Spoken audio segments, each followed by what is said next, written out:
Yeah, cool. All right, awesome. So, Adam, right? Yeah.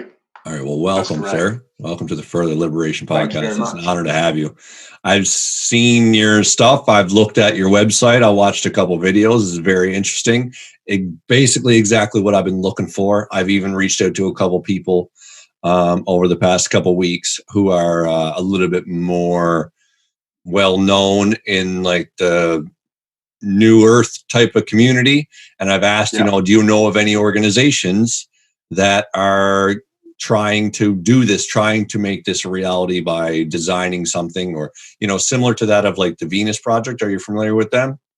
Yeah, so I was looking for more institutions, more organizations like that, so I could speak to someone about it. And it seems like that's the kind of path you're on as well, is giving new options to a new society, essentially. So why don't you tell me about yourself, how you got started in this, what your name, how old you are, anything, any information you feel is pertinent. And tell me how it all got started and how far you've come along and what your vision is and all that good stuff. Yeah, sure. Well, my name is Adam.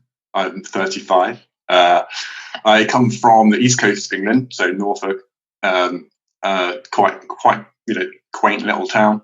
And then, just had early interest in art and physics, and then went to university in Sheffield, did architecture. That seemed like the perfect synthesis for those things.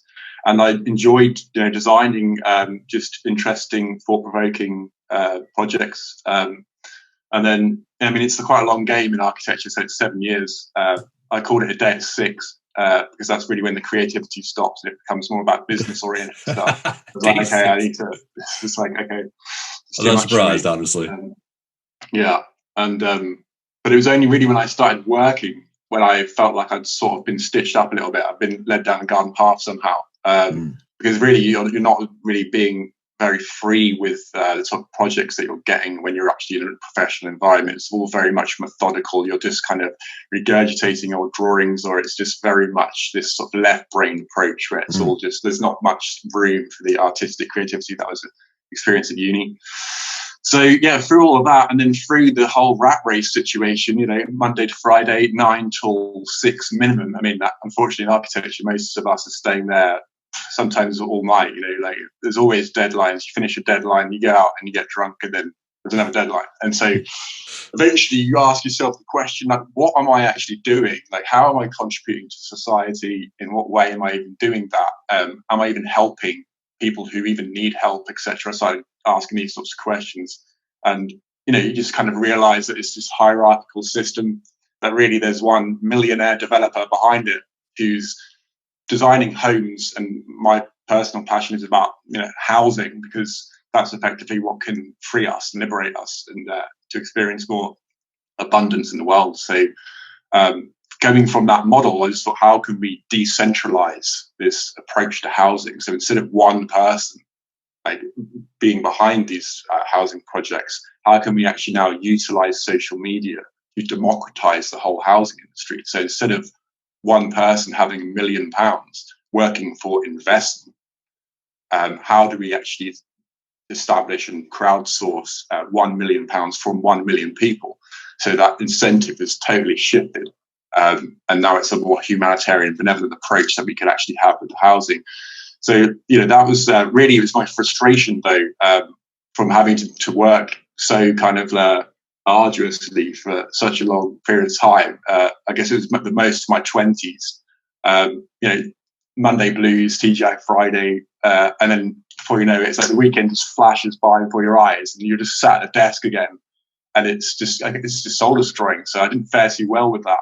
So I was always looking for ways out, but I wanted to try and solve it at the same time. I wanted to not just sort of escape and run away from it and just pitch up a tent in the middle of the countryside, but actually try and do something that's established and is a possible option or alternative solution to capitalism. So I've got these kind of like background in, more radical thinking, post-capitalist approach. You mentioned Venus Project and Jacques Fresco. So I guess in a way, this Humanity Connective, this charity, is about trying to do that in a decentralized way from a smaller scale. So a number of interventions that eventually grow and grow and grow, as opposed to one huge master plan, which I think is quite a big issue with the Venus Project, but that's something that I need to actually look into a lot more in more great detail. But essentially, that's my background is pretty much creative industry.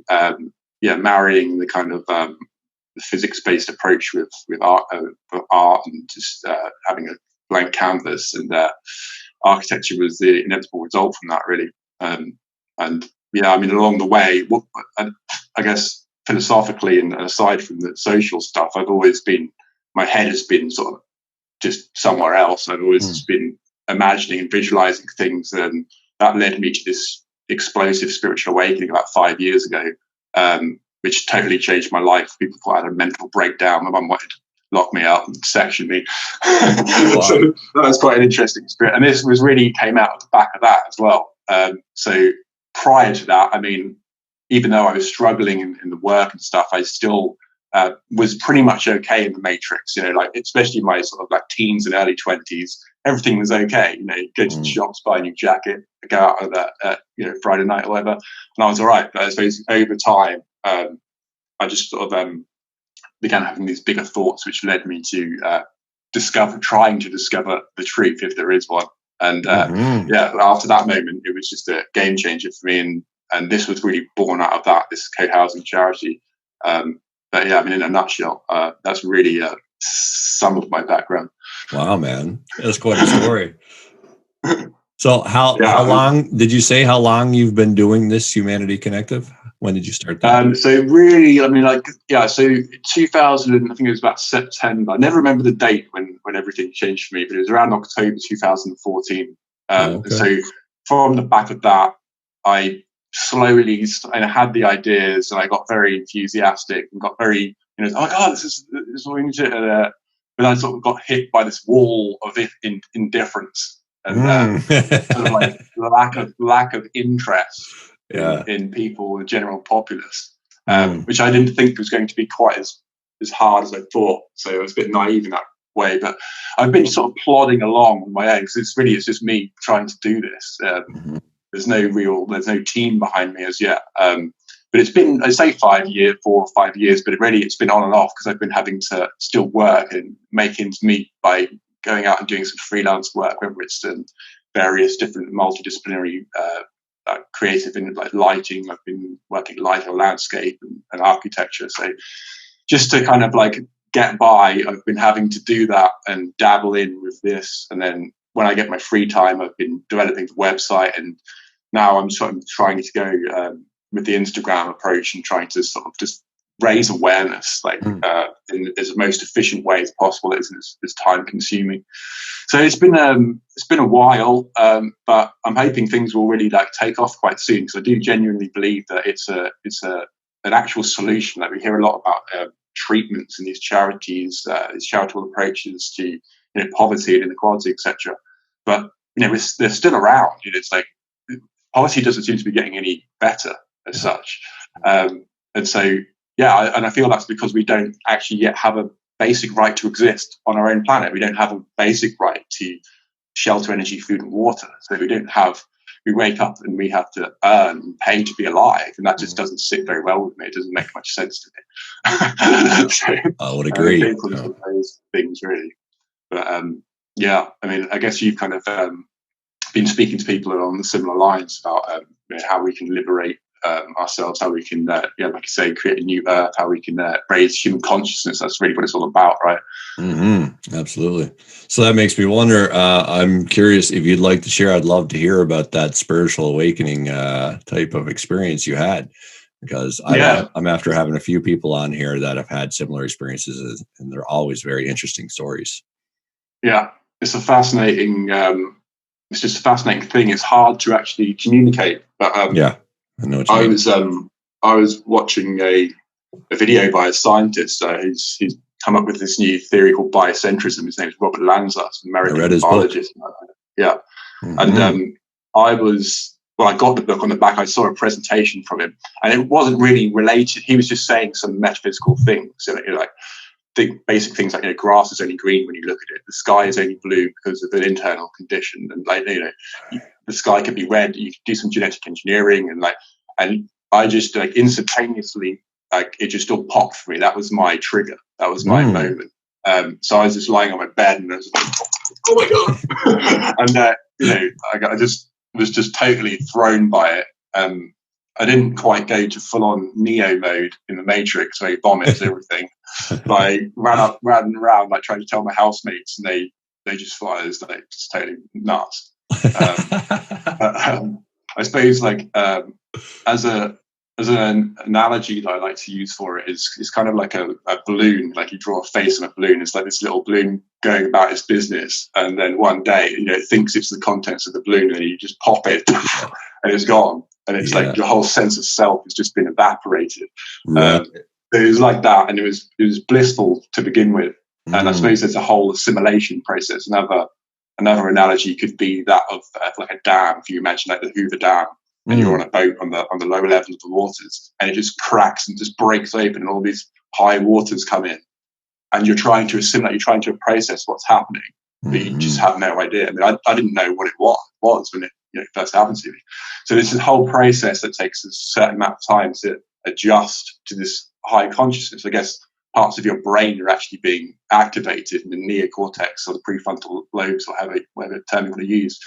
You're basically awakening to this higher reality, and there's a certain time that's involved to actually really be reacclimatized with society. Because like the only thing I could talk about for about a good part of a year was all of this crazy stuff. So people obviously just thought, oh God, stay away from him. He's just talking way too much. Or he's just he's so passionate about it. I don't really know what he's talking about. He's talking about God. He's seen the light. And So it was really a very light bulb, instantaneous thing for me. Like I think some people go through more of a gradual transition. Yeah. Some people it's like boom. There you go. I was going to ask that, like the way you described it, like you had like there was no gradualness to it. It was just like for me, it was gradual in the sense that I had been learning a lot about new subjects in general, and basically I just kind of realized that there's nothing I can't learn. I always kind of felt like there were certain things that were beyond my understanding. Like, I'll never be Einstein. I'll never understand physics the way Richard Feynman does. Like that was kind of my mentality. But then I whatever it was that started giving me that confidence, I just decided to try. And I started reading books that I thought were beyond what I could understand. And then I was like, man, I really get what energy is now. I really get how the universe works. I read Brief History of Time by Stephen Hawking, and it really just changed. Like it really just opened my mind to how exactly the function of reality is. And then months later, after like understanding myself a little better, understanding my own emotions a little better, and realizing that all of my suffering essentially was coming from my attachment, from what I want. As long as I didn't want anything, I was okay. But if I was in a constant state of wanting, then I was never at ease. And then and so it was kind of building up those ideas over the course of months. And if you really look at it, it was happening my whole life. But and then there was just this moment in 2013 where I was just struck with a new idea, the fact that like everybody is a product of their circumstances. That's really what did it for me. I remember just coming to that idea that everybody is exactly the way they were because of how their being interacted with this reality. So the whole idea of bad people and good people, and some people are born this way and some people are born that way, that just flew out the window. So I lost all negative views on myself. Everything that I seen about myself that I thought were negative and different and bad and made me alienated, I was like, well, these are all my imagination. And then it just flew out the window. And I was just like, well, I don't have any negative views about myself anymore. So I'm only left with positive ones that are like a reflection of who I am. And like you said, it's just that hit of like just bliss. You're just like, oh my God, I'm free now. This is amazing. So was that quite a gradual thing then? Like you coming to that awareness of like liberating yourself basically from your own suffering by realizing that it's just these repetitive thoughts that you keep having that are keeping you down. Was that kind of a gradual thing as well, or was that a very quick, short thing? That, I guess that was a little bit more sudden. Well, not necessarily, I suppose, because for months I was just trying to figure out what it is that was really bothering me. because I noticed that there was many things about my state of mind that just weren't stable. And I was like, honestly, I think if I went to a doctor at that point, I would have been labeled schizophrenic because my mind was always arguing with itself. Like if I Yeah. describe to a doctor, I'm just constantly arguing with myself. There's this voice that's telling me off for everything I do and everything. Like it was basically like I started to realize that a lot of things I did were fake. Like a lot of it was just like a practice pattern that I developed over years to either impress people or make myself feel worthy or whatever. So then I started, well, a big part of it was that I quit drinking and then my mind started to get healthier. So then every day it was like there's this voice in the back of my head and be like, you only said that to your friend because you want him to think you're cool. And I was like, stop judging me. Let me do what I'm doing. But then I just let that voice take over. Like the one that was telling the truth about who I was, I started listening to it a lot more. So then I was like, all right, so what do you have to say, really? Like, what's going on here? What do you want to tell me about what's so bad about me? And then the more I listened to it, the more it made sense. And then I started to realize, that there's something going on here. And then there was a moment where I was on a road trip with my then girlfriend, and we were in the car on the way back to the city we lived in. And I just remember getting a text from my friend who was somewhat of a new friend to me. Well, I've known him for years, but we only started hanging out a little bit more then. But he was always someone that I really respected and admired. And I wanted him to be my friend. Like I thought of myself as cool because he was my friend. Right. So when he texted me and said, hey man, when you get back to the city, let's hang out, I was like overjoyed. And then I just realized like that voice came in and was like, why do you care so much about what he thinks of you? Why do you assign so much value to yourself because of how he sees you? And I was like, dear God, you're right. And then I was like, well, what is lacking in me that I need that? And then it was like, not even this question answer type of thing. It was like all of this information happened in an instant. And immediately I was just like, well, I don't need any of that. I'm perfectly fine the way I am. I know that I'm everything I need to be, and I can be anything I want. So then I was just like sitting in the car around my girlfriend and her family. And I was just like holding back this whole, ooh, buddy, I'm free now. Like I was like in my mind, be like, this is amazing.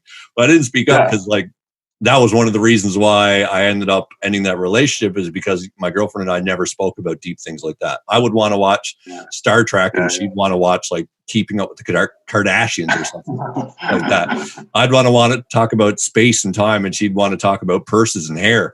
And I'm like, why did I get into this? And I realized I got it because I was superficial. And then I was like, okay, well, I got to end that. So, so that's all these That's one things. big shift that happens, unfortunately, isn't it? Like you have to sort of like, it's almost like a purging of the people that you were once very close with. There's a certain removal of those people and new people come in because it's like allowing that to happen. Yeah. Luckily for me, although when it first happened to me, I thought I would be seen as crazy. I was like, if I tell anybody this, I'm going to end up in the loony bin, to quote my father. Yeah. And, but luckily, no one, nothing really came of it. Like some of my friends were like resistant to it. And because basically what it was is that I realized my ego so prominently that I felt it was my right to expose everyone else's. So somebody would be talking to me. Like I had many friends who would always come to me for advice. So a friend of mine who often came to me for advice, also basically just wanted the support and, the whole everything's going to be okay type of thing, which, has its time and place. But at that time, I was just I was so comfortable letting go of my own things that when this friend said, I need to know, why do I feel this way? I'm like, that's just your ego. You believe that you're separate and you think that you are bad because of this. And I was basically just tearing down their whole personality. And so obviously people were not ready for that and didn't like my advice anymore. So I kind of put some distance between some of my friends, but none of them really there was no hatred. There was no disdain. It was pretty healthy. And then over the years, most of them ended up kind of coming back into my life anyways, because they did their own work, discovered a lot about themselves as well. And then we were a better fit for each other. So has your approach to sort of like offering your wisdom or support in some ways changed from when that first happened? Have you kind of eased that energy that you had?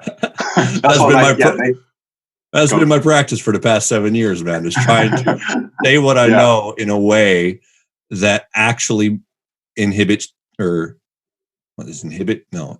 change.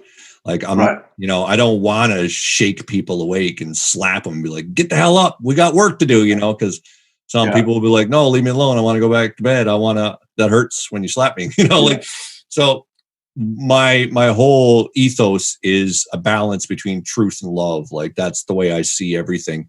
I understand that you can't have love without truth, and you can't have truth without love. Like, it's just, they go hand in hand when you have the full picture of both. So now, like, there's some times where I'm speaking to people and they require that more of a tough love kind of truth approach, where I just need to be like, listen, man, you're not doing your best. Don't you see that? But then there's other times where they don't even need words. They just need me to be there in presence with them and understand that, I let them speak and let them get out what they feel is true. And then I might just ask questions to guide them in a certain direction, but I'm not going to the thing I've found about myself is that I've heard all of the things I know. Now I've been hearing these things all my life, but I wouldn't land. I wouldn't hear it. Like, you see it on like a poster in your school to motivate you, being like, you can be everything you want if you just put your mind to it. And you just think that's trash when you're a kid. But then when I was older, I understood the mechanism of the fact that you can alter your own being just by your thought pattern. So I was like, oh, it makes sense now. So that's something that Western education seems to have left out. Yeah, exactly. Very much just like, here you go, get in the classroom, learn some bits and bobs that have no correlation to one another, and then go and work. Exactly. And make do with it. But I often get off on talking about Western education. It's one of my rants. Well, this is the place to rant, my man. This is the place to rant. This is what we do here. It needs to be done. So what's your take on current affairs then? Like, where do you, how much do you veer into the conspiratorial nature of what's happening, or do you try to sort of just know about it but just keep it at bay and just keep it? There's no point in me focusing on it. It's just, I'm aware of what's happening. I just can't really be bothered to. You don't bother giving it like much attention, basically.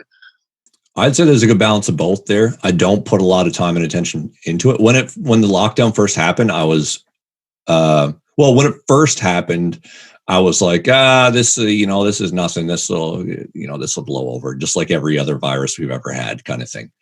But then, things pop up on my feed that spark my interest. I've always, ever since like 2007, really, I've been really open to the idea of alternative theories, and they really interested me. So I dove deep into a lot of them.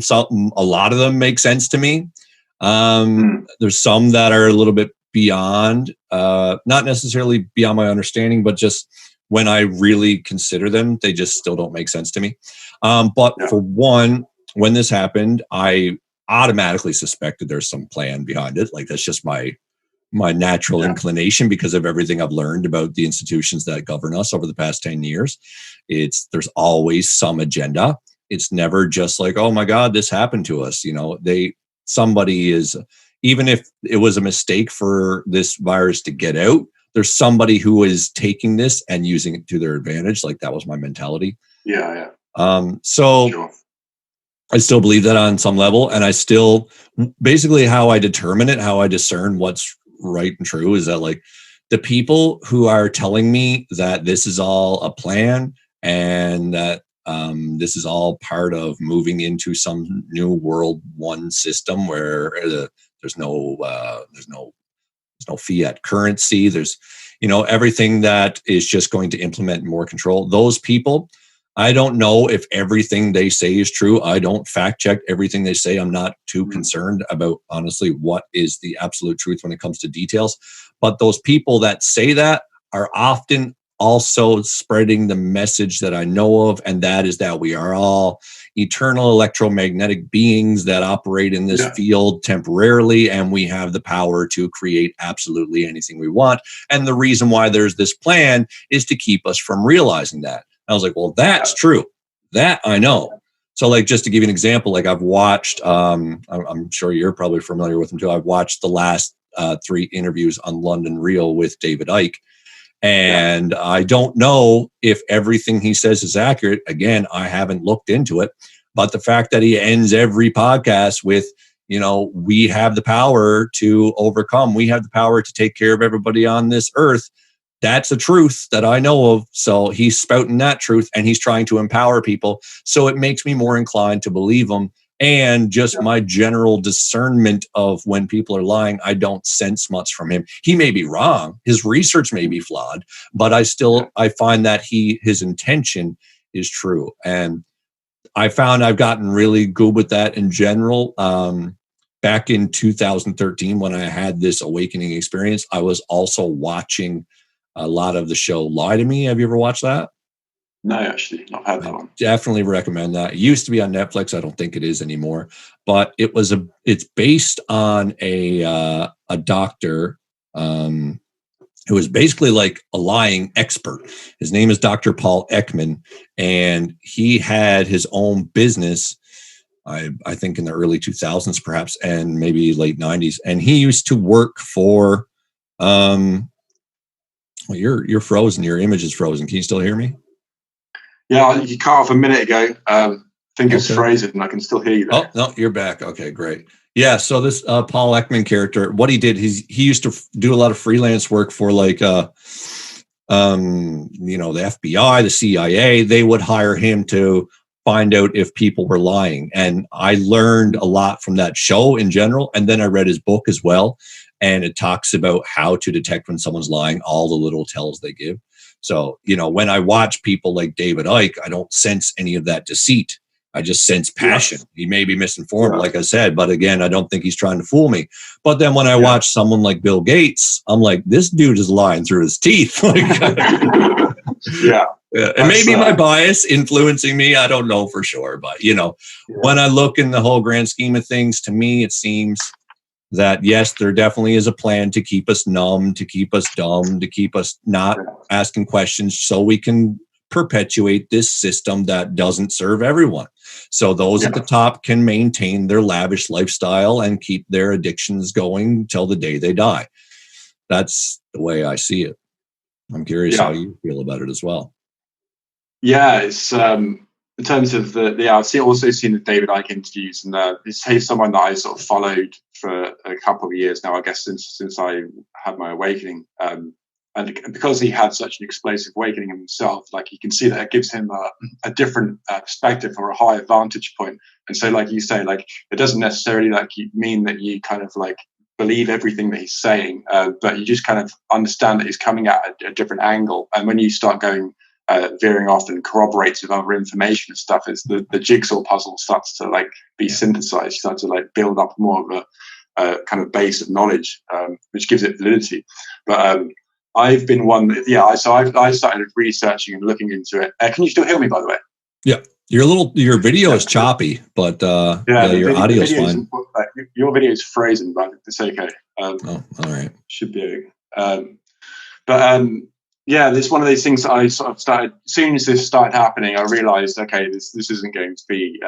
This isn't just totally natural. Like somehow this has been controlled, manipulated. The Hegelian dialectic, as David Icke talks about, the problem, reaction, solution.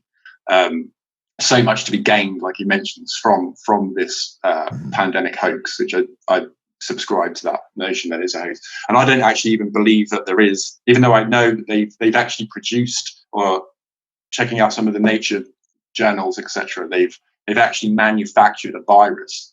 But I don't believe they've actually released it. I believe they've scammed the release of it, and they're going to use the fact that it's been manufactured as a scapegoat to basically perhaps start a Cold War in China or something like this, so they can blame it on them. When people believe that the fat narrative is just ridiculous, they're going to sort of say, "Well, it was made. It was definitely made."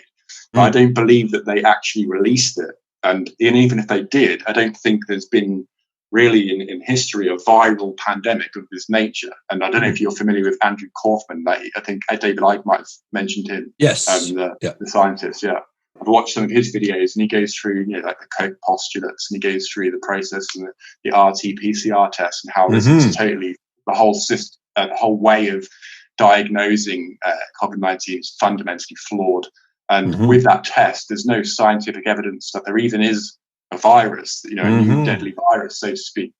So I'm sort of, I would side go as far as to say that there isn't even one that's been released. It's all been a numerical manipulation. They've used these tests to redesignate cases and deaths, etc. And they've done the same scam in every country. And they've used fear porn on a global scale with this guy, Professor Neil Ferguson, who's released all these figures based out of thin air, just on pseudoscience. And these models, he's been using this sort of epidemiological data sets throughout the last 10 years as well, with other, I think with SARS, COVID-1, and with foot and mouth. It was always this team of epidemiologists, I think of the Royal College London or Imperial College London. And then you look at some of their connections, and it comes back to the sort of Freemasonic circuit, and you're just kind of like, why? If someone's just been categorically wrong time after time after time, why on earth would you continue using this database?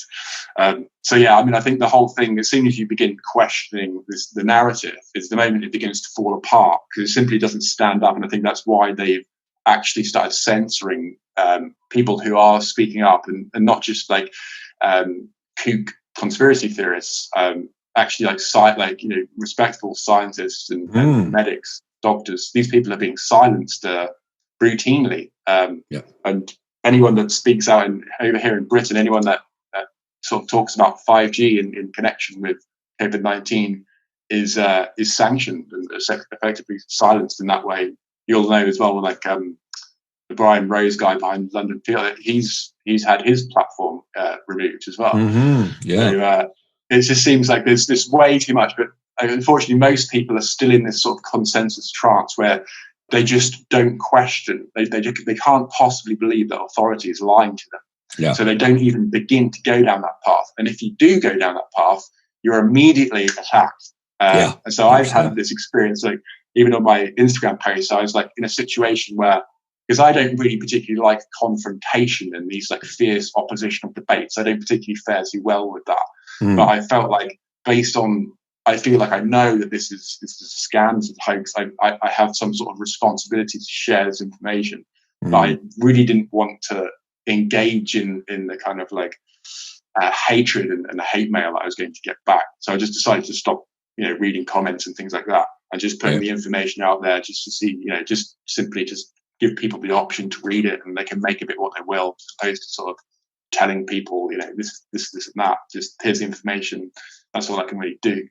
It's just, I never thought we'd see something quite of this scale in our lifetimes. But I guess it's like the end game, as they call it. But I also prefer to focus on the solution, because really, if they're trying to establish a world government or the new world order, then true freedom will immunize us from that. So if we have, like with the co-housing projects I'm trying to create, if we have these basic physiological needs fulfilled from the comfort of our own homes, and we have, basically a free access to shelter, energy, food, and water, then what they're doing becomes less of an issue, because we're not as dependent on them for survival anymore. We're not financially dependent, on a number on a screen. Like that would be something that we would choose to participate in, and we'll still, of course, work. We'll still want to participate in that paradigm, but the difference would be that we don't actually have to for survival.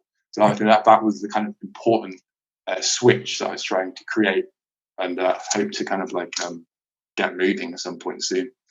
But it's just absolutely crazy times. And then like all this other stuff now kicking off with the Black Lives Matter, and you can't help but feel, well, is there some sort of agenda involved with this as well? It's just, all these things coming together very quickly, and it's just I suppose you can just sort of take each day as it comes, and just try and stay positive. How have you been faring like with with the whole thing, like psychologically? Have you been like hit quite hard by this, like, or have you just sort of been trying to keep it easy?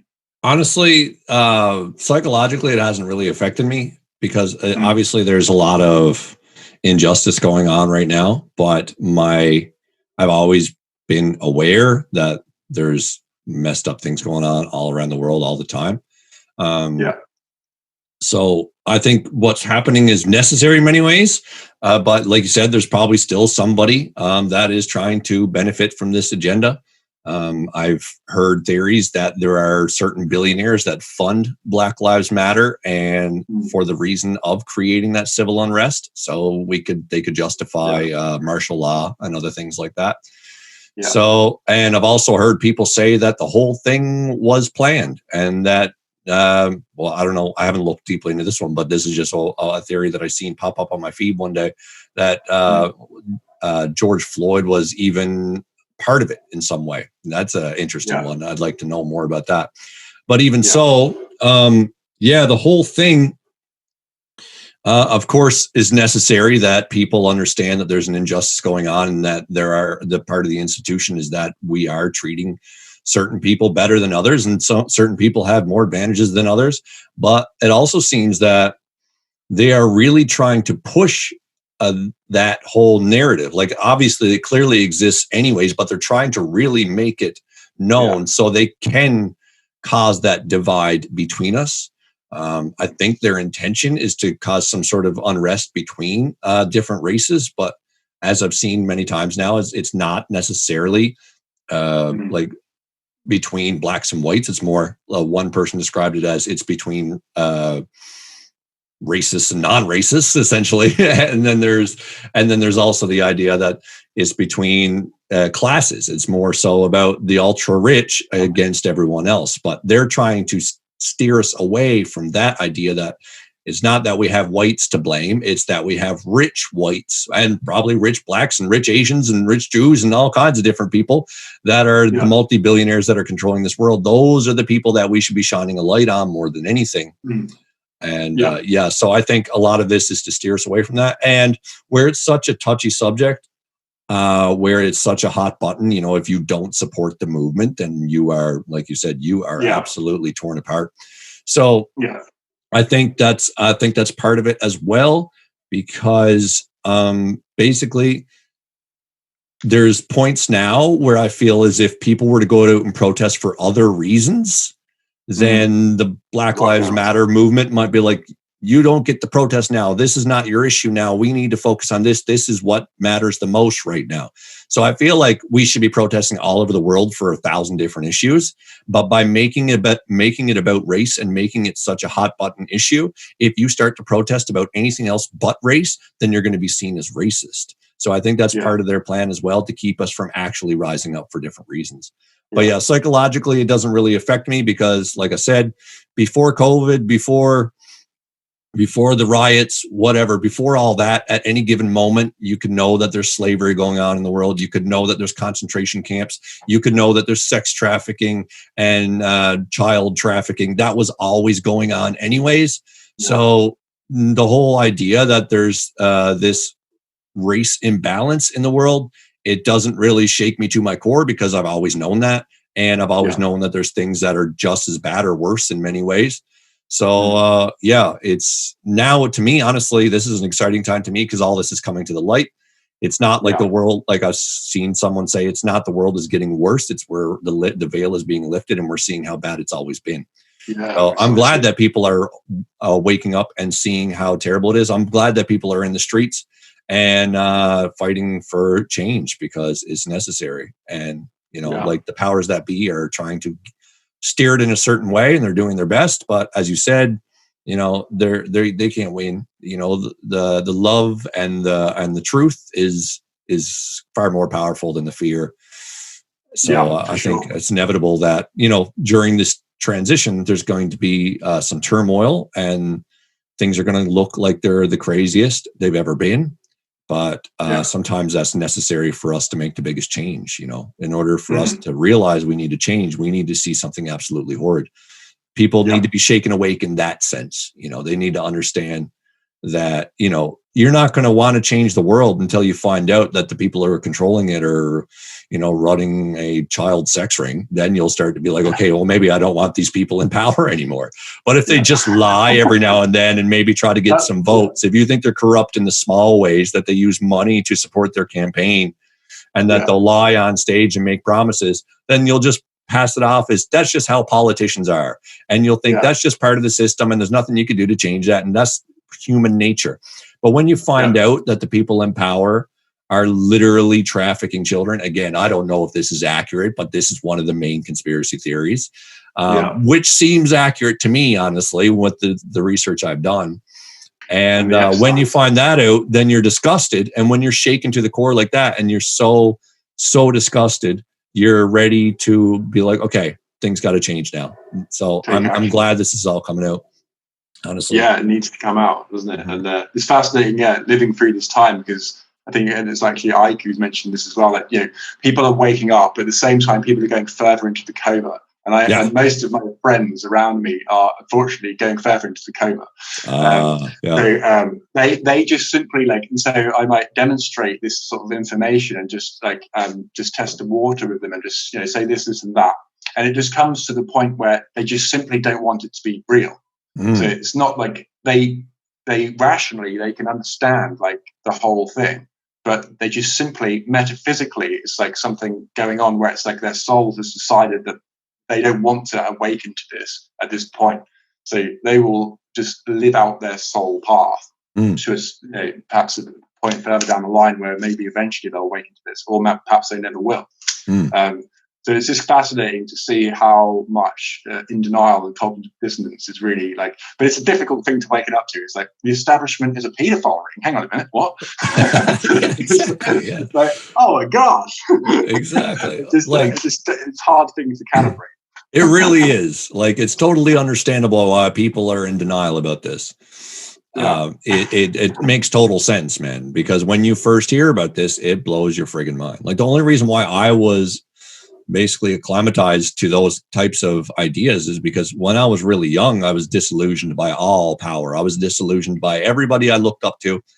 Even from when I was a little kid, you know, I would look up to rock stars and be like, oh, in their lyrics, they speak so much truth. And then I would find out they're a drug addict. And I'm like, oh, I'm disappointed in them. And then I would look up to, I don't know, some sort of, when I was a teenager, I was getting more into science, and I would look up to certain scientists, and then I realized that they're just spouting certain things because they're paid by a certain company. So everybody I looked to for answers ended up disappointing me in some way, and I realized that they're never fully truthful. So when I think one of the first things that really opened my mind was the Zeitgeist film that came out in 2007. My friend sent that to me, and I was just like, oh my God, everything I suspected is true. And then a friend of mine, actually, I started talking about it all the time because I was I was preaching the good word after that. I was like, oh my God, religion. I've always suspected religion was nonsense, but I didn't know why. But apparently it's all based on the sun and the zodiac, and it's a pagan thing. It's not even a Christian thing. It's all plagiarism, blah, blah, blah. And then 9/11 was planned and all blah, blah, blah. And I was like, it makes so much sense now. Everything makes so much sense. But then a friend of mine was like, yeah, okay, I get it that you're questioning all these things now, but are you questioning the people that are saying this? And I was like, I'm not. That's a damn good point. So then I went to the Zeitgeist website and I looked at all their references, and I bought one of the books by a guy named Michael Rupert, and it was called Crossing the Rubicon. And it was about, a lot of it was about 9/11, but a lot of it was about how the CIA sold drugs in the 80s to basically ruin the black community and for other reasons. And how Hillary Clinton and other types of big names were involved with Halliburton when it comes to importing heroin into the country and stuff like that. And I was just like, this is nuts. And the way he presented it, I don't know if you're familiar with Michael Rupert, but his book, he presented it as a court case. He's like, this is my case. He's like, this is the evidence, and this is why it implies this. He was basically being like a lawyer in his presentation in his book. Right. And he also made an offer. He's like, if anybody can disprove one sentence in this book, I will give them $1,000. And as far as I know, he's never had to pay anyone. And then he committed suicide about 5 or 10 years ago. So after saying that he never ever would, even though he talked about how depressed and everything he was because of like the attack he was undergoing, like they tried to take his life several times. But then I think he had a little bit of an awakening himself. I remember seeing him on a podcast years ago, and he talked about how he found this new energy, and he was talking about how he started feeling more one with nature, and everything he's doing is part of his purpose. So at that point, I really don't think he would have taken his own life. And but who knows? It used to be a common theme that they have on people, like just people who just randomly decide to kill themselves, JFK included. Is there a way of me restarting your video so that I can get your video back?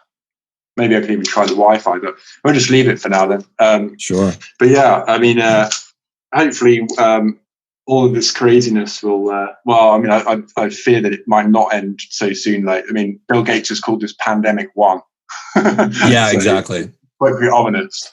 Well, it seems to me that the way it's going now is that they're allowing us to open up a lot more and connect a lot more. So then in August or September, they can justify saying that there's another outbreak and be like, well, we opened up too early, people. And then they're like, now we got to shut down for 2 years. And then, who knows what kinds of implementations will happen then. Yeah, I think they're just cashing in on the flu. It's just like flu, pneumonia, basically anything. As soon as that starts spiking again, you can, with the test, you can just redesignate. I mean, it's like if they can just pull this off that easily. So I guess that's why I felt inspired to sort of start sharing, because it just becomes so obvious. Like the more you put the pieces together, but people like my family, unfortunately, would think that I am again mentally ill if I came up and said COVID-19 doesn't exist. Just I'm curious. I'd actually like to ask you about that, because that's what not everybody says that. Even the people that are saying that it's being planned and all that, they still say there is a virus. But David Icke being one of the people that says there isn't one. And I'm curious because I watched Andrew Kaufman's talk on the whole thing, talking about the occult postulates, and he spoke about the PCR test and actually how it can be triggered by pretty much anything. As long as you amplify the sample size enough, then you can get a positive from almost any genetic material in your body. And also there's the whole exosome theory about how exosomes are secreted when your cells are hit with any toxicity. So you could be stressed out and your body releases exosomes, and then exosomes are so similar to viruses in their chemical makeup that they will trigger the test as well. But what really makes me wonder is that, so one of the things Andrew says, I don't know if you can hear me, but I can hear you, unfortunately. I mean, I think you dropped out when you were curious about the COVID-19 not existing. That's about. I remember hearing that from a couple people saying that it's just flat out doesn't exist. But then I spoke to a friend of mine who studies biology, and I just wanted to get her opinion on it. And I sent her this short video describing the difference between viral theory and exosome theory. And, it basically explained how this seems more like exosomes than it does a virus. And we started talking about it, and she's like, it could very well be. But one thing that Andrew Kaufman said in his video was that it's never been purified. So to me, I'm not sure what they mean by that. I don't know if there's a difference between being purified and being isolated.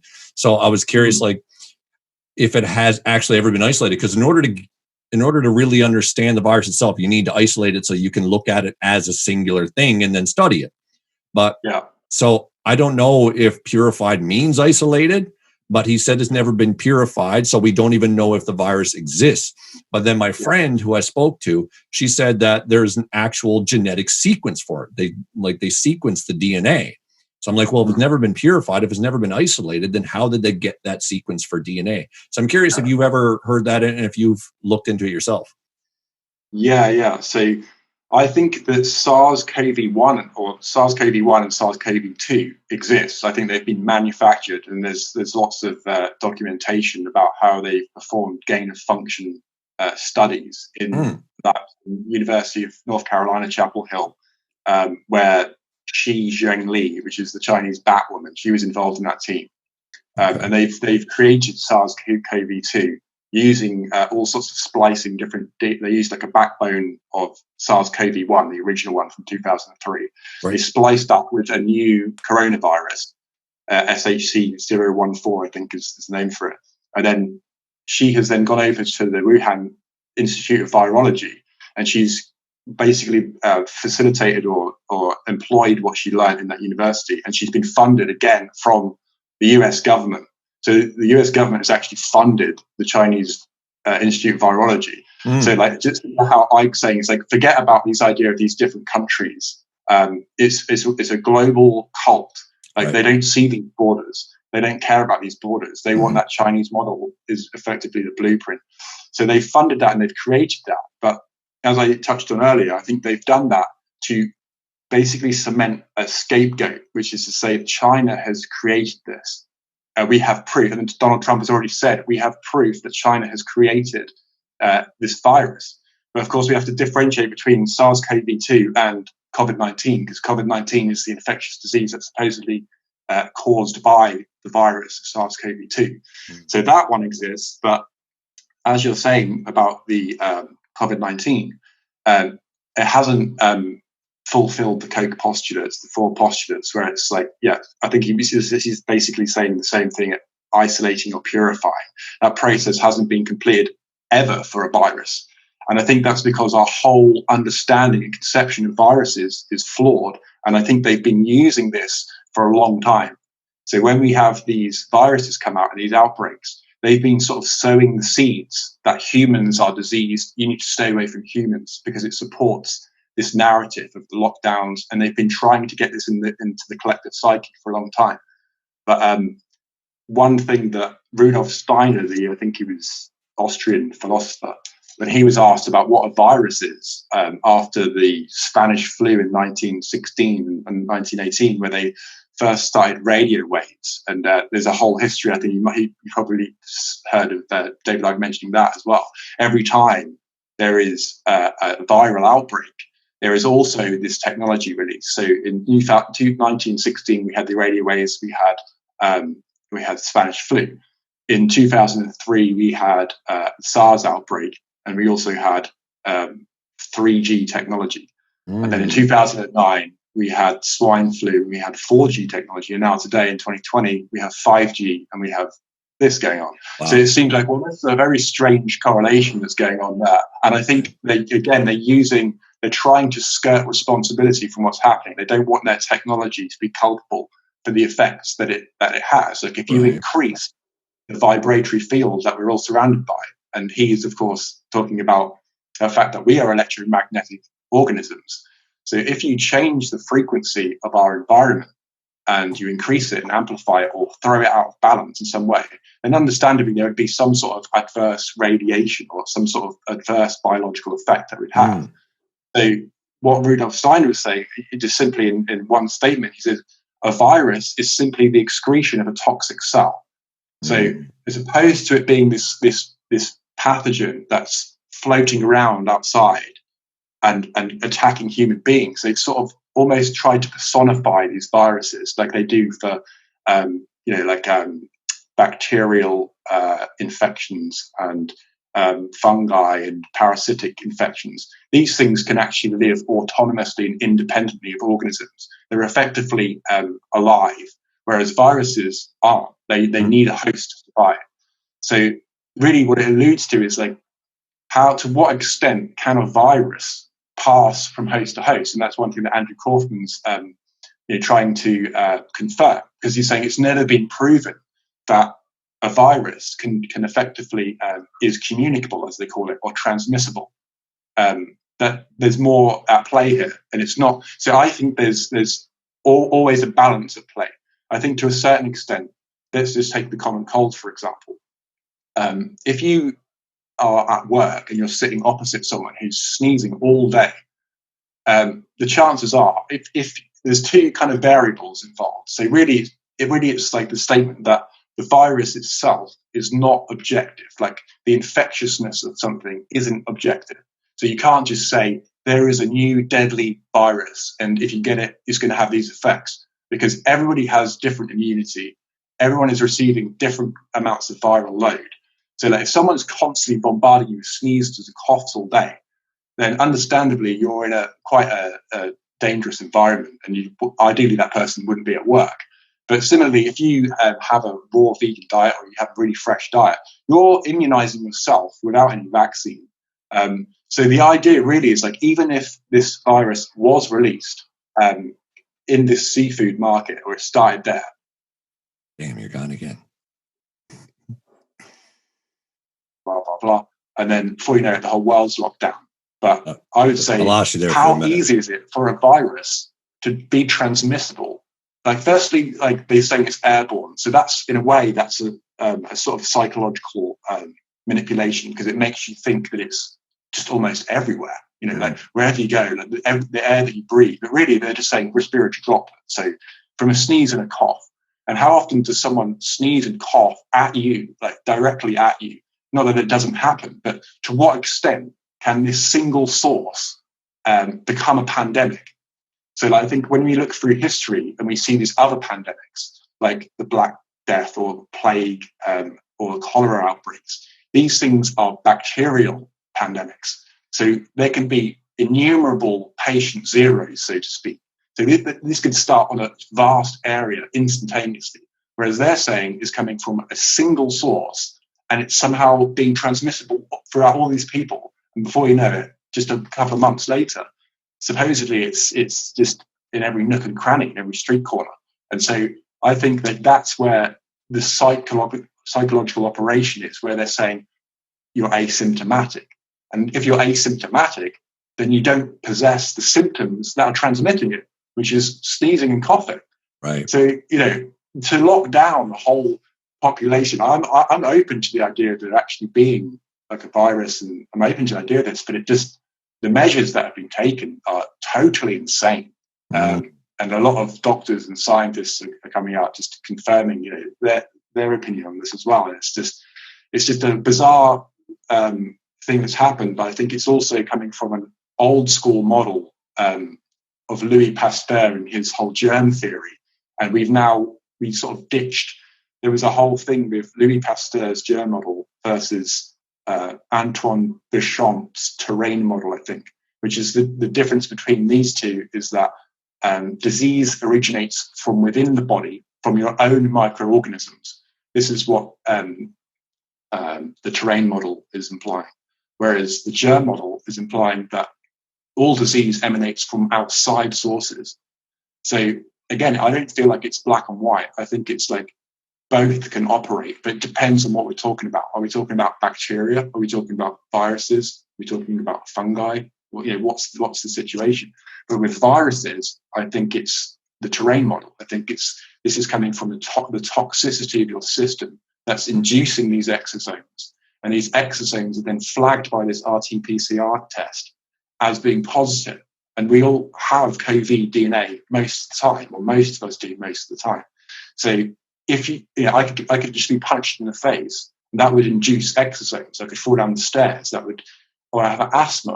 I just get stressed out, or anything like this is going to produce these exosomes, which is going to flag positive potentially if they are a coronavirus strain, of which there's many.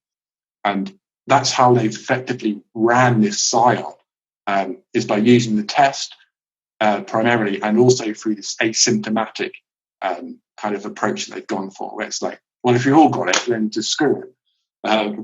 So it's kind of a very elaborate, it's very difficult because it's never just like, here's the lies, here's the truth. It's just mixed into this big cauldron, and you've got to look around for it. It's quite hard to discern, but I'm by no means saying that this is the truth. I'm just trying to research what seems to be, you know, logical to me, and just kind of communicating those things really.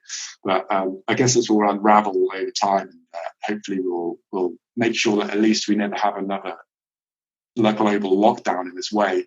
But unfortunately, I feel it might happen. Because people are just so glued to the mainstream media, and they don't question authority. And that's really one of the big problems that we're faced with. They only if you control information, you control their perception, and then you control the way they feel, the way they act, etc. And that's how they got us. They just got us glued to these TVs, and even through media, it's all the same. Once you own these medias from like a deep capture from a top level, everyone beneath you is just going to follow these orders. And David Icke was talking about some of the cases that he's seen in the media outlets where people they're told what they need to say before they even go and report. In some of these journalists, like they set the line and then they have to angle the story to the line. So it's like, this isn't journalism. This is just, you're just parroting like what you're told to do. And so unfortunately, I think that might be happening on quite a large scale. But the way out, project behind that as well, doing this more so, it's coming together and opening up people's minds just by hearing, other messages, other alternative viewpoints. And but unfortunately, a lot of people, unless it's got a BBC kind of banner around the bottom, people just don't believe that. Oh, you just heard it on the internet. Yeah, doesn't look official, right? Yeah. Hang on a second. Your sound has gone again. Damn. This is going to be. Hey. And we're back. But yeah, anyway, that's my take on the pandemic stuff. But I mean, all I can really do is just say I don't want it to dominate the message, which is really about liberation and these co-housing things. I was just sort of, let's just raise these points and then just leave them, like they're there, that people can see them. People, like I say, can just make of it what it will, and I'll just continue hopefully trying to like raise awareness of a cause that I think could benefit people who are misemployed, unemployed, even, or people that are just simply absolutely fed up and depressed and anxious, like so many of us today. So yeah, I think until we grapple with the actual causal factors of this widespread suffering, there's not really going to be much change. But I feel like there's going to happen quite quickly now that we can just simply connect and we can gather, even though right now we can't gather. No gathering signs in the parks at the moment. Do not gather. Yeah, crazy, right? They're doing everything they can, man, to keep us from revolting and waking up and doing what we need to do to come together, right? Yeah. They're trying hard. It is a big chess game by the looks of it, and I feel like we are far more educated on how to. Yeah, I think they've underestimated. I think it just seems like a total. It really does read as a joke. Like when you become aware of it, it's just. You can't help but just say, oh, God, the audacity of this. And you can sort of see why people liken them to like a sheep and a sheepdog. It's like the human herd. And so until those neurological pathways are developed, you're very manipulable. And you can see, like, as soon as you've got, like I said before, like you've got the perception, as soon as you've got their mind, you've got their behavior, you've got their action. And that's how they've got people. So yeah, alternative media is really powerful, and I think that's really one of the avenues that we can lift ourselves out of this bizarre mess that we found ourselves in. But, absolutely, yeah, it's, strange old times. Indeed, it is. Yeah, we're on our way, man. This is the growth. This is the change. When we go from something so, backwards, it takes a big thing to really wake us up and change us. So, they've been basically, the universe has been trying to communicate with us for years to be like, you got to do some things different, but not enough people have really heard the message. So it just keeps giving us more and more to say, this is going on now. Do you want to change yet? We had the wildfires in Australia and people were like, oh, that sucks. But then they just forget about it and go back to their everyday. You hear about all kinds of terrible things all around the world all the time. But we just always come back to our own lives and don't worry about what's going on over there. But now, since we got something that's affecting the whole world, or allegedly affecting the whole world, at least the restrictions are affecting the whole world, then people are starting to say, well, something's got to change because now my life is affected. Yeah. I think that's how they've like you just say, people go back to their normal lives very quickly. I mean, I think that's part of the reason why they've introduced the Black Lives Matter thing so quickly. It's just, it totally shifts your perspective to something else. And so I think for so many people, when they're thinking on a day-to-day basis, whereas the establishment are thinking more holistically, they're thinking on a much vaster expanse of time. So they can get away with this, as David Icke's called, the totalitarian tiptoe, because they're operating effectively outside of the bandwidth of normal lay people who just, they plan maybe a week ahead, maybe they'll plan like a holiday in a month, but they're not thinking from this huger, much vaster perspective of their existence. And just the simple idea that they're on this tiny little rock in space, and they're not expanding their minds in space and time. And so that's how they've been able to manipulate people, and they want to keep them in that state of consciousness. I think they use the owl as their symbol. I think there's a tiny little owl on the US dollar bill as well, right? They love these birds of prey because they're sort of symbolic of this higher awareness looking down on its prey. And from that awareness, they can manipulate these beings. And so, information is basically an information war, isn't it, that we're in? Absolutely, yeah. That's pretty much what's going on. And so, like you said, is meant to be confounding. It's all about obfuscation. It just give us more than enough information that we can deal with.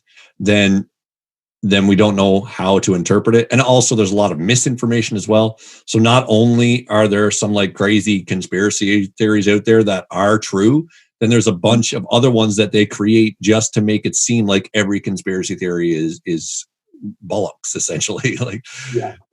So it's very hard for the average person to decipher what's really going on. Yeah, I think that's definitely a part of it. They introduce these things, and it just discredits the whole. As soon as you use the word conspiracy, I mean, I suppose like if I do presentations or something in the future, I want to start by just showing people words and just get them to realize how they feel about that word before they even know what I'm going to say. And one of those words would be conspiracy, because it's like an instantaneous response. Like, no, I don't want that. No. This is nonsense. You're a quack. You're a fringe lunatic. You've got nothing. Yeah. And like another word would be God as well. Like, I mean, these words that people have where it's like they just can't engage with it because it's got so much association with it. And so I guess that's why people are shifting. You call it the universe, call it the creator, call it nature itself, or whatever. But yeah, so it's like understanding the automatic response, that autopilot that people have to words. But yeah, unfortunately, I think they've definitely been messing up people's minds by introducing all these sorts of things. I think flat Earth was also a psyop, in my opinion. So it's just something to throw into the mix where it goes into the conspiracy bag. Exactly. All of it. It's just black and white. That everyone that's questioning authority is basically a flat earther. But, so yeah, it's that's like one of the only ones that I can't get on board with. Pretty much everything. Like I could see reptilians running the world. I could see that being a possibility. Very well could be. And you know what? Like when I've delved deep into flat Earth as well, because I wanted to know. I was like, is this just another one of those things that I'm so inundated with the opposite information that I truly am just buying into it? But when I've watched flat Earth videos, it seems that there's something missing there. And it seems like everybody, the whole community, is gravitating towards that being the answer, because they think that a globe Earth negates the possibility of God. They feel like it negates the possibility of a creator. But with a flat Earth, they say, now, since this means that somebody put this here. But to me, if that's even true, like it's possible that we could be living on a flat plane and this massive conspiracy going on to keep us thinking that there's a globe. But to me, there would still need to be an answer. There would still... out in space, in nature in general, spheres still naturally form when there's no gravitational pull. Things circulate in on themselves and create spheres. So that's still a consequence of natural law. But to me, the only way the flat Earth could be a thing is if some higher alien race or, higher consciousness decided to actually physically create a disc-like thing where they could build it on their planet and then put it out into space and then put all kinds of monkeys on it and then mess with their DNA. So it's possible. But it just seems when you look around and consider all the information we have, it doesn't seem likely that that's the most likely scenario. Yeah, I'm totally on board with that. I mean, so for me, it's just like, well, just look at the moon. Go, just look at the sun. Just get a telescope and look at any other planet. But like you say, if it's artificially created, that's definitely plausible. But the idea that it's been naturally formed this way is for me illogical. Oh, that doesn't make any sense. And I think there's someone that came out with a book like 500 or 100 reasons the Earth is not a spinning ball or something. There's some guy that came out with a book like this, but all of his reasons were effectively the same. Like he just kept alluding back to the same thing. And I can't really remember the author or anything, but there was some flat earther online. Because I myself, like when you first have the awakening, you're like, everything's a lie. And you just question everything. I don't know if you've seen something in the Joe Rogan podcast. There's a guy that he gets on. I forget his name now. What's his name? The sort of shorter dude with the slick black hair. Oh, Eddie Bravo, maybe? Eddie Bravo, yeah. He's like massive into all of this stuff. And I think he's on board with the flat Earth as well. But he is, yeah. It's something that for me, and I think that's how for them it's all about polarization. So if you think of like a balanced mind, and are you familiar with Mark Passio? I don't think so. Right. Okay. So he talks a lot about natural law. He talks about how the brain has been manipulated and stuff like this as well. He's quite a sort of aggressive presenter. He used to be in a satanic cult. He's come out and trying to expose what they are doing. It's basically a satanic cult that's behind things. But he talks a lot about the mind, and this is in line with a lot of Freemasonry, actually, which is to do with equilibrium, which is supposedly the lost word in Freemasonry. So all you need to do is polarize the human psyche, and it will never go. It will never have this balance. So when they introduce things like the flat Earth, for me, my left brain hemisphere says no way. Like, whereas like if you don't have the logic still in place in this scientific kind of methodological kind of approach to things, then you can easily buy into anything because you've lost touch with the sacred masculine in place of solely the sacred feminine, and vice versa. I mean, like Western education is a huge lobotomization, basically. I mean, it's like a removal. Really? It's like you can remove like parts of the brain by the way you train children to think, or want to think more so. Because you're starving it of energy, essentially. Yeah, you're focusing and fractionating. So when we're in these rooms like French, maths, and we go into IT, food technology, there's no synthesis, there's no like symbiosis in the mind. There's no contemplation or visualization. There's no right brain stimulation. Even art itself is reduced to replicating objects that you can see in the outside world. And it's like there's no like stimulation coming from the imagination as such. I mean, it might vary in other schools, but ultimately that's rendered us incapable of comprehending the whole. And so this is why people don't just look up every day. I mean, no one knows where we are, and people walk around as if they know. I mean, we have no idea. We're just spinning around on this microscopic rock in space, orbiting some fire. I mean, it's just totally absurd. And like, but it's fascinating that people don't even just simply, I mean, people do this, but I suppose look at a star and then contemplate that, and actually start, maybe think of yourself from the star's perspective, looking back, or start racking your mind and imagination through these scales and things. I guess I've been doing this just through architecture and through my life, which perhaps led me to this awakening experience anyway.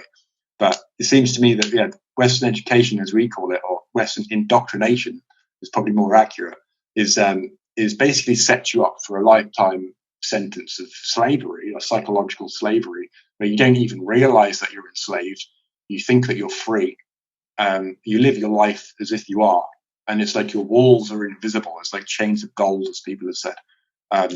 So it's very subtle in that it's psychological, and I think that's what they moved away from this over in your face fascism dictatorship, and they realized that we don't need to do that. It's too obvious. There's always going to be a rebellion. We need to just simply like remote control them.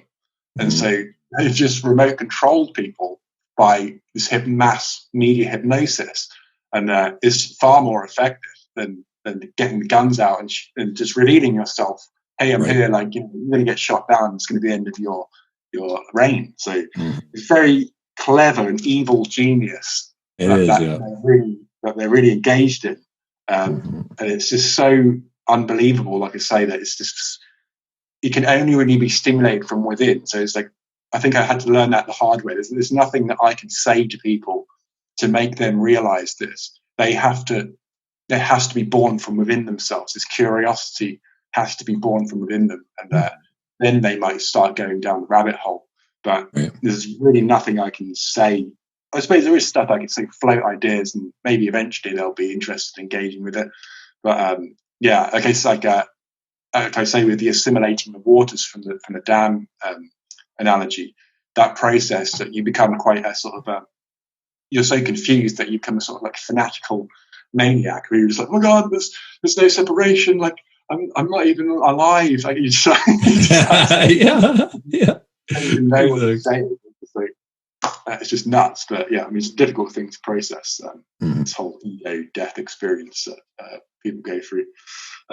So yeah, I mean, are you also interested in other traditions like Hinduism or some sort of like esoteric literature, or generally occult philosophy, perhaps? Do you have interest in Buddhism, etc., and these sorts of traditions? Yeah, for sure. Well, after I had that experience myself 7 years ago, realizing all this truth by looking within my own mind, there were certain things I realized that I literally thought came from my mind. I was like, I don't know if anybody sees it this way. And that's why another reason why I thought I was going to be put in a mental institution, because I thought these were brand new ideas in a sense. And it wasn't necessarily like a thing of like thinking that I had the truth and nobody else could see it. It was just like, maybe I'm one of the first. I don't know. But like, I feel like there's something I'm seeing that nobody else is. And if I spoke to anybody about it, they're going to think I'm crazy and put me in a mental institution. But I started, saying it anyways. I was like, tell them what I know. I was telling people what I seen because I knew it was the truth. And so I would talk. I remember talking to a friend of mine and telling him all about the ego and how we're controlled by it, and everything we see, everything we want, and everything we feel. Every bit of suffering we go through is because of our clinging to experience and trying to, chasing desires all the time, but never being with just nothing at all. And he basically just said to me, so what are you, a Buddhist now? And I was like, I don't know. Am I? Like, I have no idea what they believe. Like, I had general idea of what Buddhism is, but I never looked deeply into it. Yep. So then I looked into it and I was like, yep, they got her figured out. And then another one of my friends I was talking to about the ego, she's told me to read A New Earth by Eckhart Tolle. And I was like, okay. So I read it. And I was like, oh my God, there are others out there like me. I'm not the only one on the planet that sees it this way. And then I found Ram Dass, and I found, not many people know about this guy, but George Gurdjieff. You ever hear of him? Right.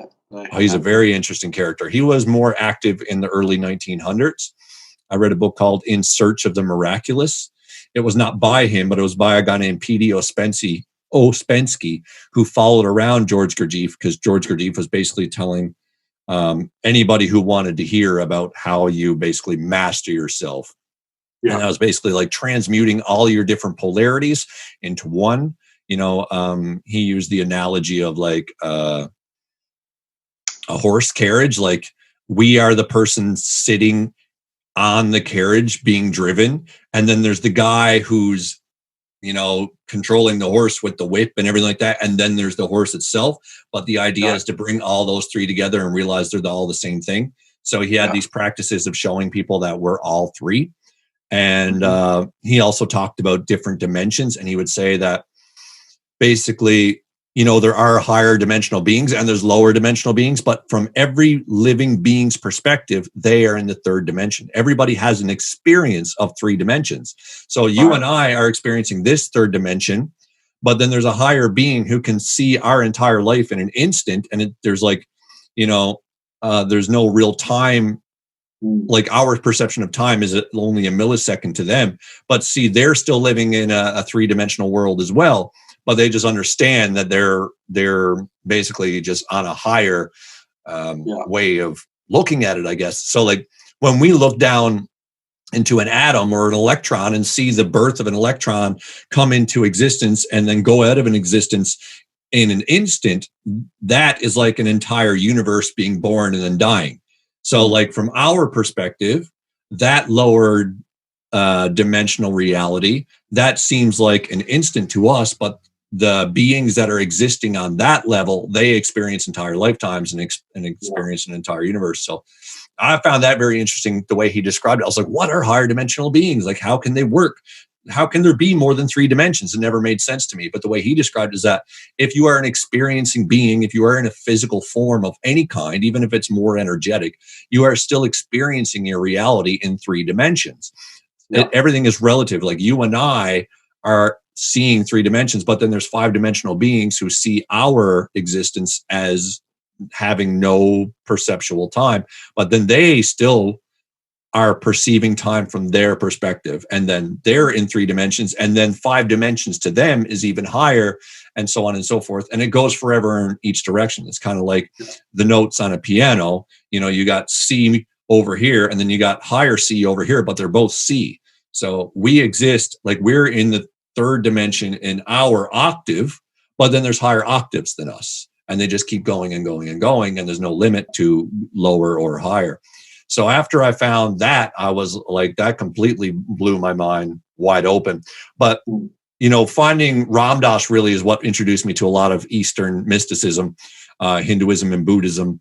And to me, their description of reality is probably the most accurate in terms of all the religions of the world. I believe every religion of the world has a little bit of tidbits of truth in them.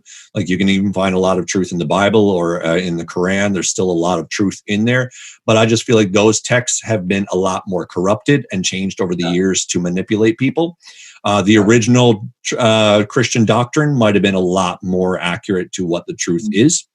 But as I'm sure you're fully aware, over the centuries, kings and other monarchs have decided to alter those passages to say, you know, I want to support the idea that I can have slaves. So let's use this passage about obeying your master to support the idea that I can have slaves. But in reality, if you really scrutinize that passage and understand it from a higher perspective, really what it is that when you surrender to the force of nature within you, when you're not trying to be separate from it, when you're not trying to be your egoic self, you are surrendering to that higher power and you become a slave to it. Be like, you just say, universe, what do you want me to do? And you obey it. When you have that mentality, then you return to God. So kings use that as a way to, like, when you obey me, you return to God. But the idea in the grand scheme of things is that everybody has that God within them, and we don't need to listen to a physical king in order to find that. Everyone should find the king within themselves or the God within themselves. So there's all kinds of different truths in all kinds of different holy books that accurately represent what's really happening. But as I said, you know, they've all been corrupted in some way, shape, or form to keep this whole narrative of control going. Yeah, I think they're often misconstrued throughout history. I mean, if you look at any of these mainstream religions, the common denominator is that it's never about you. It's always about someone else, some other being, some higher being. And like, as soon as someone's telling me that, I'm like, goodbye. Yeah, exactly. And you'll never achieve that state. You can never hope to be as holy as Jesus, because we are mere mortals, and he was a higher being and he was a son of God, and we are God's children, but still we're nowhere near Jesus and never will be. So that kind of rhetoric is just something that steers me away right away. When anybody talks about separation, when you say you're here, you're a lower form, and then Buddha, Krishna, Jesus, Elohim, whatever you want to call him, he's a higher form, and there's no way you could ever be that. You can only aspire to be similar to it. That to me just screams false, because what I know to be truth is that we are all the same being experiencing itself in an infinity of different ways. So anybody talking about separation, I just dismiss entirely. Yeah, and that's been the crux of these religions. That's how they've been. It's like hypnosis again. It's just constantly, you know, if we're sort of looking from, in a way, what we're looking for, and they've removed that introspection. They've removed what's known as, I think, is divergent thinking, where you're kind of contemplating reality, stimulation of the imagination, etc., and a more philosophical mindset. They've sort of outsourced that to these other deities, and it's always about worshipping or subscribing to idolatry.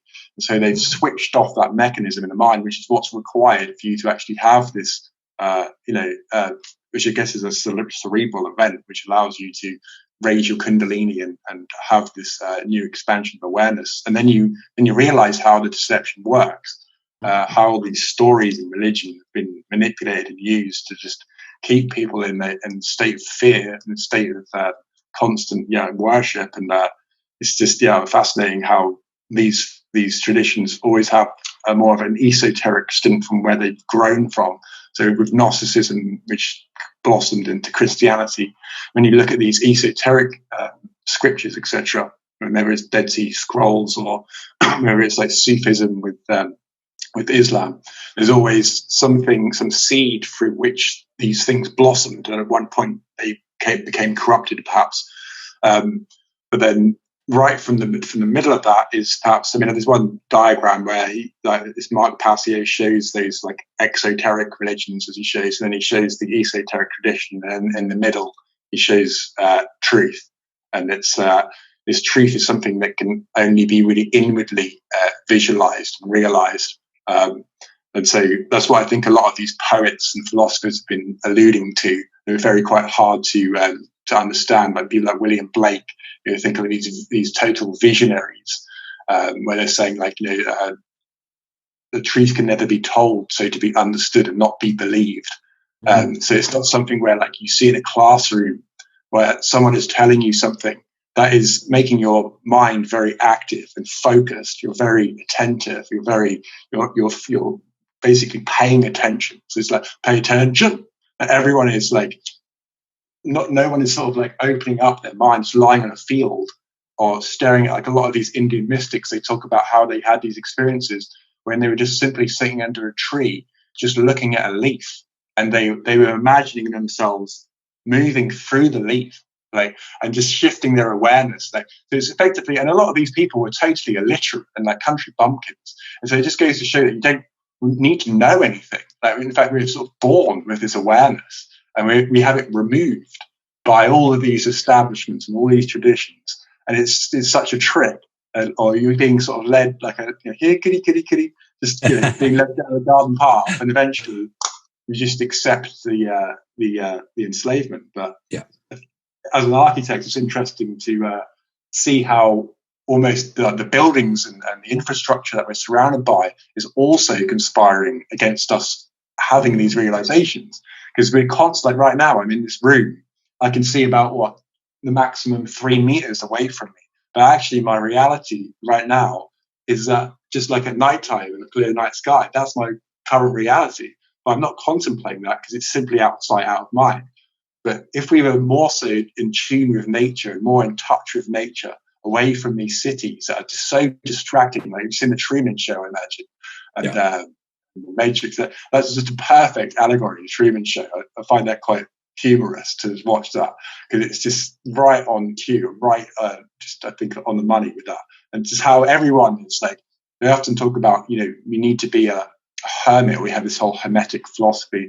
When you go off on your own, then you start to visualize, then you start to imagine, or even if you're just say having a bath or something on your own, only then might your mind begin to sort of become more childlike, more playful with imagination. But as soon as like you're of the world, as soon as you're engaged with constant activity, going to the pub, doing this, doing that, doing that, and of course there's nothing wrong with these things, but if that's solely what's happening without this sort of more imaginative approach, then that's how you have this kind of more left brain dominated psyche, which is not lending itself to the sort of environment that's conducive to awakening. There's a number of ways that we are sort of trapping ourselves, and all of these things have been imposed upon us as well by authorities. But we've sort of become our own. I think David Icke is saying that we've out-sheeped the sheepdog. We've become our own police force. We're policing ourselves. Like, we're thought police. Like, my sister is the thought police. Like, my mum is the thought. My friends are the thought police. Like, you can't like, as soon as you, like I say, you have a different stance on something, different position, you get shut down quickly, and they look at you like, this is sort of an anger that they have as well. I mean, it's like, was it all great truths pass through 3 stages? The Schopenhauer quote. That first they are, first they're ridiculed, then they're violently opposed, and finally they're self-evident. So people have to go through these stages, and often you're met with just really, like, hostile anger when you tell them that I guess even with this pandemic, like, if you tell them that it's a hoax, you're going to be met with anger and ridicule. Oh yeah, absolutely. I've seen that a lot. People will make posts and just say, like, if you believe this is a plan, kindly delete yourself from my friends list because you're an idiot. And I'm like, okay, so for sure you've done all the research and you're absolutely certain there's no agenda here whatsoever. How can you be so certain? Like, that's the thing that's different about the people who are spouting conspiracy theories and the people that are going with a regular narrative, is that the people that spouted conspiracy theories often say, I'm pretty sure, but I don't know. But then the people who are going with the regular narrative are saying, this is the way it is, and I'm 100%, and there's no change in my mind. So it just makes you wonder, like, how can they know for sure? Because they're only getting their sources from the major mainstream accepted credible sources. But if you look deeply into any one of these sources, they're often found to have a lot of corruption as well. And especially the idea of that the major media conglomerates of the world are all owned by the same people, and they're owned by the people that are basically just keeping industry going, making sure their industry thrives.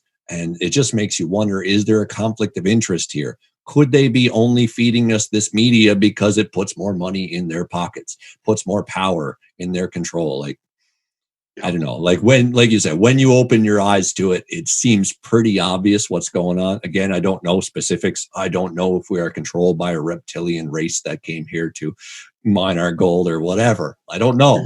But there's clearly the case is not that this is just the way it is, and there's no way we can find a better way to live than this world. It just seems outrageous to me to even consider that. And like, okay, yeah, there's got to be poverty. There's got to be war. That's just part of the human condition. There's no way we can get around that. There's got to be fear. We have to acquiesce to a higher state because we are not educated enough, and we are mere humans, and we should look to the scientists of the world to answer all of our questions. And just because we haven't gone to school for 20 years to learn about this stuff, we can't understand it on a deeper level. That's just outrageous. We have the capacity to understand anything. Like you said, like a lot of these people that had these awakening experiences and started to really understand things from a deeper level, they couldn't even read. It doesn't matter if you have this knowledge that comes from the world. You come into this world with everything you need to know, but your interaction with our society basically says, you are less than, you don't know, you're only a kid, there's no way you could possibly comprehend. So you might as well listen to your teacher and listen to your parents and just take what they say at face value. And then we get scared because we feel pain. And then our teacher or our parent is like, the reason why you feel pain is because of this. And then we look to them for answers because they seem to have the answers to get rid of our pain. And when someone offers you a way out of your suffering, you're going to take everything they say at face value. Yeah, that's pretty much the structure of religion in general. Yeah, and it seems increasingly politically so. Like, they are playing daddy, really. Government, becoming like more and more apparent as the years go by. Like, now they kind of want to. Well, I saw one bill they were trying to pass, HR 666. I've seen that one.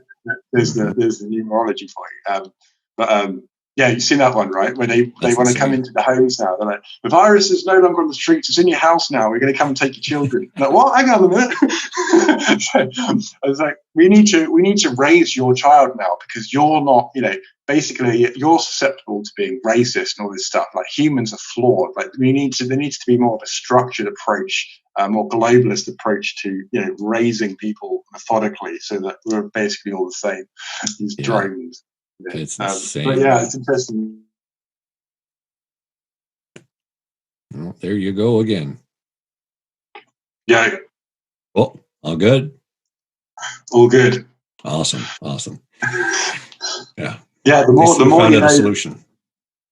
Yeah. I think I'm just going to have to ditch this ad hoc phone to Ethernet cable and get the real deal. I think that's the only way forwards. But yeah, that's what we were just saying. I can't remember who said, but the more you know, the more you don't know. Like it's this kind of like confusion. Like people who are doubting themselves are the people that have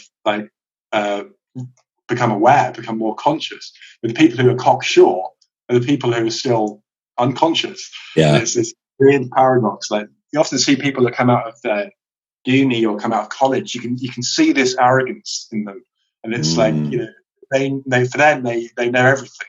It's like everything is just capped in this sort of eggshell, and it's quite fascinating to see how it works. I mean, even just yesterday on the beach, I could see a load of students, and it was that same sort of excessive intellectualism, where like everything has become knowledge based. Like almost all conversations now are increasingly about knowledge. It's like some sort of battle, like who knows the most, who has the most information.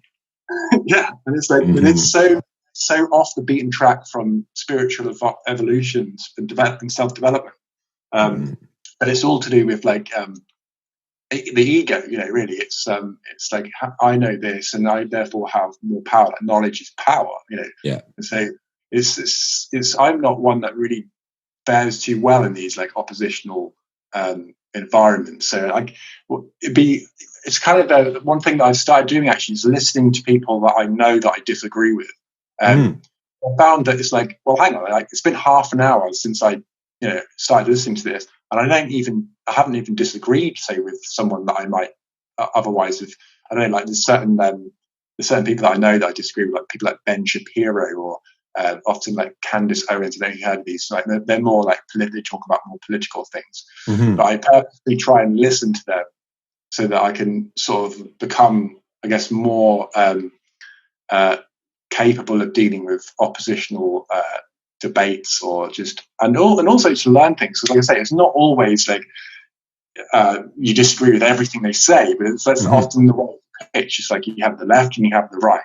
We have these believers, we have these believers. Like let's just balance our mindsets out. Let's just try and get some sort of synthesis and like have an adult conversation. Like, hey, you think this, I think that. But it's often the emotionality gets involved, and it's like becomes this attritional, like quite hard going conversation to have with a number of people that I've unfortunately like.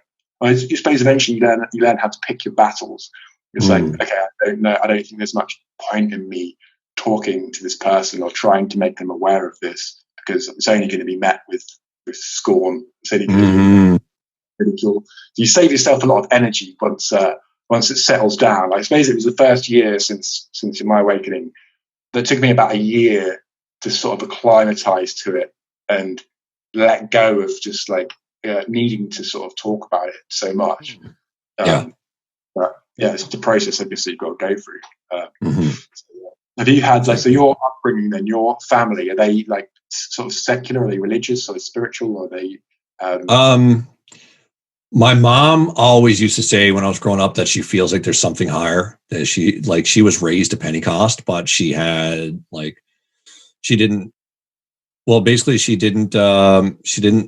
it very much growing up, because she found that she would go to church and they would teach you about how that only God can judge me. But then everybody at the church was judging each other. So she started to see the hypocrisy in it very young. So she didn't feel right there. And she went to church her whole young life, but she's never taken me to church. I wasn't baptized into any religion. I don't think she identifies as Pentecost in any way, but she does believe in something greater than herself. My father, he was more of an atheist, I guess you could say. Yeah, I don't know if he even knew what that word was or if he identified with that. But when I was in grade 6, he told me straight up, God is bunko. And So after that, I kind of just realized that he was not a believer at all. He always had a bad taste in his mouth for religion, but I think that was because he was beaten up by other kids who had a different religion than him. Right. But honestly, I think my family, well, I'm after speaking to my mom a lot about what I believe now. And every time I tell her what I believe, she's like, oh yeah, that makes sense. That makes sense. So she's definitely understanding of the whole concept. And she's often asked me questions about the way I truly see it. So yeah, she's very open to it. My friends and family in general are very open to it. There are some that, still disagree with me in some ways, but, for the most part, they're always open to the conversation, and they're always open to the idea of expanding what they already know. Yeah, that's nice. It's really quite important to have the family or friends around you that can, or at least some of them, that you can have some support from or understanding. Because otherwise, I think for the moment, it's like a lot of the people who we perhaps resonate with are on the other side of the world. And so that's why I think it's great that social media is sort of bringing some of these people together. I mean, even this conversation now would have previously been impossible. Yeah. So it's like having people that you can see, like you said earlier, like, oh, I'm not the only one that's going, that's brilliant. Like, to start creating, or like find your tribe, or find a group of people that are like-minded. I think it's quite a niche thing still, even though there is this awakening going on. To actually find them in your immediate circle is still quite a challenge, definitely here in London anyway, where it's like the mainframe of the matrix, I call it. And it's like everyone's totally plugged in. And so, yeah, it can be quite difficult to find these conversations. But I guess I'm not particularly someone that has been massively active. I need to be a bit more proactive. But when I have done, I've often found that there's just big differences, or they have a totally different spin on things, like whether it's they've fallen down into the belief or into certain religions. But there are increasingly, I think, some sort of spiritualist groups coming together, or people that are awakening to all this deception, etc. Are there any groups around in Newfoundland or around where you live, like minds, or apart from the friends that you've mentioned? Not that I know of. Not at all, really. Like, I don't know. I tried to open myself up to something like that earlier this year, and I went on. Actually, I didn't even go on Meetup at first. I was at, I don't know where I seen it. I was out somewhere, maybe at a yoga studio or something like that, and I seen an advertisement for something called like the healing sound of Hugh or something like that. And I was like, what is all this about? And just the ad really caught my eye, and I looked into it. And then I went to this meeting, and it was like I think I Googled like spiritually based groups in St. John's, and that was one that I found. I went, and it was basically the truth in every way I see it, but it was geared towards astral projection and talking about connecting to God through using the sound Hugh.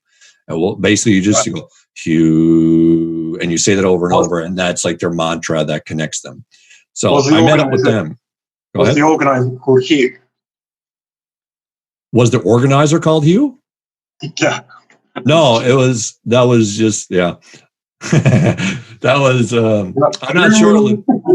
It was created by this man named Harold Klemp, I believe. And I read a bit of his book, and I was like, yeah, he pretty much is onto it. But yeah, it's just a different approach, a different angle to look at it. But it still seemed to be pretty much representative of the truth in other ways. But yeah, that's cool. But yeah, there's nothing much here. Right. Yeah. Few and far between. Yeah, that's what I've found here as well, unfortunately. Have you had many, I have quite a few lucid dreams. Do you have any, have you had any astral projection experiences or lucid dreaming and etc.? Have you been sort of spoken to, as so to speak, in some sort of metaphysical ways? Yeah, most definitely. I guess I have in a sense, but at the same time, I don't see really a separation between dreams and interdimensional travel, or whatever you want to call it. That, like, it's all the same to me. It's just that sometimes when you're in a more, I guess, higher state of consciousness, a more stable state of mind, your dreams reflect the truth a lot more. Like, you could have dreams that are really chaotic and make no sense to you. They just seem like nonsense. But then you can have dreams that are really profound and teach you something really true that you couldn't have fathomed in your everyday waking life. I had a very profound, I would call it astral projection experience, because to me, I was just meditating on my bed and I wasn't even tired. But then all of a sudden I was somewhere else. Like I didn't even find myself falling asleep. It was just kind of instant. I was just lying on my bed. And then all of a sudden I was in a dream world. But to me, it was very, very real. I've had many dreams where it seemed just as real as this right now. There was no difference to me whatsoever. Yeah. And I was also awake in them. I was like, oh, wow, where am I now? What's going on here? Who am I in this world? I would literally try to learn about the reality I'm in while I'm in it. Just okay, so you can still hear me. You're frozen, so I just wanted to be sure. Yeah, you froze as well, actually, but I can still hear you. All right, that's all that matters. So I'll tell you that one. That was actually a very interesting story. It was December of 2017. I was in my apartment, lying on my bed, meditating, and then all of a sudden, I was somewhere else. And what happened was I came to in this reality, and I was on a Superman ride. Like, are you familiar with those at carnivals where it's just a straight up and down thing? You rise up and then you drop really fast. Yeah. That's amazing. Okay, so I woke up on one of these, and I was like, "Whoa, where am I? What's going on? What is this? How did I get here?" Kind of thing. And I basically, I knew like I had a big enough understanding to understand that I was in a different dimension or reality. And I was like, okay, so who am I here? Am I still Mike? Is it still the same year? Am I still in the same city? I was just trying to piece together everything at once. And so I put my hands out, and we were at the top of this ride ready to drop. And I put my hands out, and as I did, the person sitting next to me did the same thing. And I seen their hands, and I could tell they were women's hands. They were small and they had nail polish. And I just had this feeling, I just had this knowing that whoever was sitting next to me was with me. It was my friend, my girlfriend, whoever. So I was like, okay, so I know that this much, that I'm with this person. I could feel the connection between us. And then we dropped on the ride. And also when I put my hand out, I think she held my hand as well. So that all kind of just verified that there was a connection there. And we dropped. And when we got off the ride, one of my friends from this reality, his name is Paul, he was there waiting for us. And when I looked at this girl who was with me, it was somebody who I had been in a band with 7 years prior to that. And I barely knew her. We were in a very big band. There was like 20 of us in this band because there was a lot of different singers, and we would switch up. It was a country tribute band that I joined for a week essentially. So I got to know her a little bit, but we barely ever spoke, and I hadn't spoken to her in 7 years. And for some reason, she was in this reality with me, and I had no idea why. So I was like, okay, so I wonder if she's my girlfriend here. I wonder if she's my friend. Like, what's our relationship? So we started walking, the three of us started walking around the carnival together. And at this point, like, I knew that I had come from another reality, and I was just ecstatic. I was filled with so much amazing energy that I really couldn't calm down. Like, I was just like, oh yeah, here we go. Oh my God. Like, it was unreal. It was like I had drinking like 20 coffees, and I was just filled with ecstasy, and it was amazing. And at one point, this girl who was with me, she was on my left, or she was on my right, and she put her left arm up over my shoulder, and she was kind of dragging me down a bit. I felt like the weight of her pulling me, and where I was so full of energy, I didn't want that to happen. I was like, I want to keep going, and I want to feel symmetrical. I don't want to be pulled to the side. So rather than telling her to get your arm off me, I just grabbed her and picked her up and held her like a baby. And when I did so, I remember my hand just kind of when I picked her up, my hand just kind of landed on her boob. And I was just like, I just pushed in on it just to see how she would react. And when I did, I felt like this resistance within her that it was not something that's okay. So I was like, okay, I started understand. I was like, okay, she's definitely not my girlfriend. Then she must just be my friend. And then I was putting all this together, and then I understood that at some point it just became evident that she was my friend Paul's girlfriend. And at this point, Paul and her had never met in real life in my reality. But anyways, at some point she walked away from me, and Paul and I kind of separated. And I wanted so bad to talk about what was going on, but I didn't know her, and I didn't know how she would respond. So when Paul and I were together, I basically took him aside, and I was like, hey man, was like, do you and I talk about like the universe and space and other realities a lot? Because we do in this reality. So I was like, maybe we do here too. So he's like, yeah, of course. What are you talking about? We do all the time. We're always talking about like deep ideas. And I was like, okay, cool. I was like, dude, I'm from a different reality. And he was like, what do you mean? And he was really interested. I don't know. I couldn't really tell if he believed me, but he was really like, what are you talking about? Tell me more. So I was like, Wow. man, I'm like, I just came here. I just came into this body. I don't even know what happened 20 minutes ago. I don't even know how I got here. I'm from a different reality. And I was like, what year is it, man? He's like, it's 2011. I was like, well, I'm from 2017. And he's like, what are you talking about? And I was like, where are we in the world? He's like, we're in St. John's. And at this point I was living in my hometown of Goose Bay. And I was like, dude, I'm in Goose Bay lying on my bed right now, but somehow I'm here. And he's like, what is going on? And I was just sharing all this information with him. And like I said, I was just wired. And he had one of these like slushies, these big giant slushies with all the sugar. And I was just like, eventually my friend Robbie and another one of my friends from this reality who I barely ever see was there as well. Her name is Jill. They both came back and met up with us, but I didn't want to tell them what was going on because like I said, I wasn't sure how they respond. I felt comfortable telling Paul because I knew that we talked about that kind of thing. So when they showed back up, we were actually met between two school buses. I guess for whatever reason they were at the carnival to maybe ship people there. But anyways, when they came back, they were like, what's going on with you? You seem crazy. And I'm like, well, I just drank one of these big slushies and I can't calm down. And I punched the bus and I just felt like so full of energy. It was insane. And then anyways, the four of us started walking away. And as they were walking, we were all walking away. For whatever reason, I started to drift behind them and they got further away from me. And as I started to drift, not only did I hear, but I also felt this frequency build up within me. It was like, and it just got louder and I felt it more and it actually shook my body. And then it just got to a breaking point where it was like, whoa. And then like I just snapped out of it and I sat up on my bed back in Goose Bay like the Exorcist. And I was like,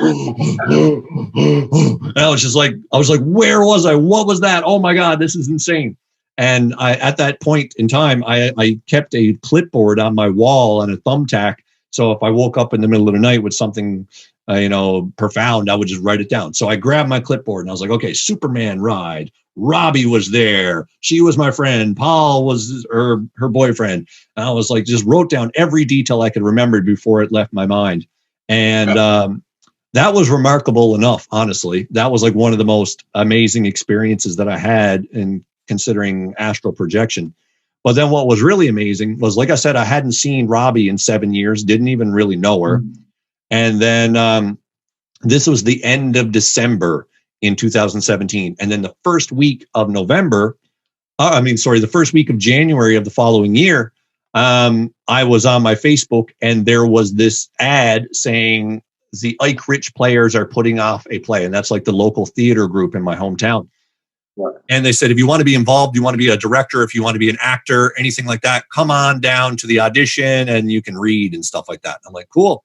I've always wanted to act, but I was always too scared when I was younger. But at this point, I wasn't scared of anything. So I was like, I'm going to try this shit out. So I heard this call and I went down to that meeting. And when I walked into the meeting, there was a table full of people all reading the script. And one of those people was Robbie. And I hadn't, like I said, haven't seen her in 7 years, haven't spoke to her in that long. But honestly, at this point, it had been a week since that experience. And I pretty much forgot it. Like it never even clicked to me at that point that, I had that dream or whatever with her.